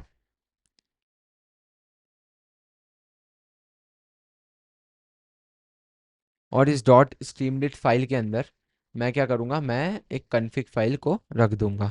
तो मैं पहले ये इंश्योर करना चाहता हूँ कि नाम एकदम सही रहे। अब इस चीज़ के अंदर मैं एक और कन्फिग फाइल बनाऊँगा। तो वो कन्फिग को मैं नाम दूंगा टॉमल फाइल। तो स्ट्रीमलिट डॉट स्ट्रीमलिट के अंदर मैं एक नई फाइल बना रहा हूँ, इसका मैं नाम दे रहा हूँ कन्फिग और डॉट टॉमल। सो एक टॉमल फाइल है। अब इस config डॉट टॉमल के अंदर सिर्फ एक लाइन लिखी है, जो की है file watcher type equals to none, ठीक है। तो ये जस्ट एक कन्फिग्रेशन है स्ट्रीमलेट का, ताकि अपने को फॉकेट की एरर्स वगैरह ना मिले। तो इसके कारण हमने इस चीज़ को किया है, राइट। तो अब हम हमारे प्रोजेक्ट को रन करने के लिए प्रॉपरली रेडी हैं। तो रन करने के लिए आपको सिर्फ और सिर्फ एक कमांड की ज़रूरत है। उस कमांड को हम इस प्रकार लिखते हैं, क्या है, uv रन कि यूवी की हेल्प से हमें रन करना है स्ट्रीमलेट को, और कौन सी फाइल को हमें रन करना है, हमें app.py को रन करना है। तो जैसे ही आप इसको इंटर मारेंगे तो आपका जो कोड है वो खुल जाएगा और जो यूआई है वो खुल जाएगा और सेम चीज़ में खुलेगा, राइट। तो अब मैं यहाँ पे मैं कर देता हूँ, मैं यहाँ पे लेट्स से मैं क्रिश लिखता हूँ, यहाँ पे मैं इंटर कर देता हूँ और मैं लिखता हूँ hi, my name is Krish and I like to make videos about agentic AI. So मैंने यहाँ पे कर दिया। तो आप देख सकते हैं कि ये मुझे इनवैलिड एपीआई की एरर दे रहा है। मतलब कि क्या है कि यहाँ पे जो भी हमने डॉट env में जो मैंने एपीआई की डाली है ये एक्सपायर हो चुकी है। तो मैं क्विकली ये एपीआई की इसको अपडेट करता हूँ और मैं क्विकली वापस से रन करने का ट्राई करता हूँ। तो गाइज मैंने एपीआई की इसको अपडेट कर दिया है। Let me refresh it. यहाँ पे मैं अगेन क्रिश सर का नाम लिखूंगा, क्रिश, फिर मैं लिखूंगा hi I am Krish and I like to make videos about agentic AI. अब अपन इसको रन करते हैं। वापस से ये मुझे एपीआई की एरर दे रहा है। क्यों दे रहा है? क्योंकि मुझे आई गेस मुझे इसका जो सर्वर है ये रीस्टार्ट करना होगा। तो मैं इसको क्लियर कर देता हूँ और यहाँ पे मैं इसको रीस्टार्ट करता हूँ। तो रीस्टार्ट करने के लिए हम वापस से यही कमांड को लिखेंगे। अब आप देख सकते हैं वापस से चालू हो गया। फिर से हम सेम चीज़ करते हैं। अभी हम क्रिस सर की मेमोरीज देख लेते हैं कि क्या कुछ मेमोरीज है, तो नहीं है। अब मैं लिखता हूँ hi I am Krish, I like to make videos about agentic AI, ठीक है। और मैं इसको रन कर देता हूँ। तो ये थिंक करेगा और हमें थोड़ी देर बाद आंसर दे देगा कि nice to meet you Krish, that's a fascinating topic, can you tell me some of the key challenges. तो ये वापस से सिस्टम प्रॉम्प्ट को फॉलो कर रहा है और ये हमारा इंटरव्यू लेने के लिए प्रिपरेशन के लिए कोच कर रहा है। अब अगर आप स्टोर्ड मेमोरी को देखेंगे तो यहाँ पे दो मेमोरी स्टोर हुई है, like to make videos about agentic AI, और उसके बाद में एक और मेमोरी स्टोर हुई है जो कि है नेम इज़ क्रिश। अगर यहाँ पे अब मैं दूसरा नाम रख दूँ, मैं नाम लूँ मयंक रख दूँ और यहाँ पे मैं प्रेस इंटर करूँ, और अगर यहाँ पे मैं क्लियर ट्रांसक्रिप्ट करके मैं अगर हाई लिखूँ तो अभी ये आप देखेंगे कि ये मुझे क्रिश नहीं बोलेगा, ये मुझे जेनरिक बोलेगा। और यहाँ पे अगर मैं स्टोर्ड मेमोरी करूँगा तो कुछ नहीं आएगा। तो मैं अगर लिखूँगा do you know about Krish, तो इसको नहीं बताना चाहिए क्योंकि ये स्कोप्ड है, राइट, ऐसे करके। तो बट अगर मैं क्रिश यहाँ पे लिख दूंगा और यहाँ पे इंटर मार दूंगा, सेम चीज़ अगर मैं अब वापस से यहाँ पे पूछूंगा तो अभी यूज़र आईडी अपडेट हो चुकी है तो वहाँ पे उसको रिट्रीवल में मिलना चाहिए। तो यहाँ पे सिंपली यहाँ लिखा हुआ है Krish candidate we are preparing for interview, memories about him including his name, interest in creating videos about agentic है। तो आप देख सकते हैं प्रॉपरली एक सीमलेस मैनर में सारी चीज़ें चल रही है। सो कॉन्ग्रेचुलेशंस गाइस, आप लोगों ने मैम ज़ीरो को प्रॉपरली कंप्लीट कर लिया है। आपने मैम ज़ीरो के बारे में सारी चीज़ें लगभग जान ली है। उसके बाद में आप इसको अंदर और इन डेप्थ रिसर्च कर सकते हैं। अगर आपको ग्राफ्स को समझना है तो जाइए उसके मैम ज़ीरो के डॉक्यूमेंटेशन से ग्राफ पढ़िए, वहाँ से समझिए। और एक और मैं आपको एक बोनस टिप देना चाहता हूँ जिससे आपका डेवलपमेंट और फास्ट हो जाएगा। तो कभी भी आप क्या करना, जब भी आप यूज़ करोगे मैम ज़ीरो का डॉक्यूमेंटेशन, तो इन लोगों ने एक बहुत ही अच्छी और तगड़ी चीज़ दे रखी है यहाँ पे जिससे आप प्रॉपरली जल्दी सारी चीज़ समझ सकते हैं, जिसका नाम है आस्क एआई, राइट। तो इस आस्क एआई के अंदर इन्होंने प्रॉपरली इनका जो डॉक्यूमेंटेशन है वो एम्बेड करके रखा है। और यहाँ पे अगर मैं कुछ भी चीज़ पूछूं, मान लीजिए मैं पूछूं कि what is the difference between scope ID and session ID, right, ऐसे कुछ डाउट्स आएंगे आपको अगर आप प्रॉपर डॉक्यूमेंटेशन को पढ़ेंगे और सारी चीज़ों को इम्प्लीमेंट करेंगे। तो ये सारे डाउट्स के लिए आप यहाँ पे आस्क एआई पे जाइए। ये प्रॉपरली सारे टूल्स वगैरह जो भी कंटेक्स्ट वगैरह इससे लेगा और प्रॉपरली आपको सारी चीज़ें अच्छे से बता के देगा, राइट। तो क्वेश्चंस पूछना आपका काम है, आंसर्स तो आपको मिल ही जाएंगे, राइट। अच्छे क्वेश्चंस पूछोगे तो जल्दी सारी चीज़ें समझ में आ ही जाएगी। तो congrats guys for following along with me यहाँ तक। और आपको मैं आशा करता हूँ कुछ चीज़ें नई सीखने को मिली होगी, आपने कुछ नया चीज़ें सीखी होगी। अगर आपको ये पूरा क्रैश कोर्स बहुत ही यूज़फुल लगा तो प्लीज़ प्लीज़ प्लीज़ इसको लाइक करिए ताकि ये ज़्यादा से ज़्यादा लोगों तक पहुँचे। जो भी आपका एक्सपीरियंस रहा उसको कमेंट करके हमें ज़रूर बताइए। और मैं मिलूँगा आपको किसी दूसरे वीडियो में। तब तक के लिए keep learning, keep growing, bye bye.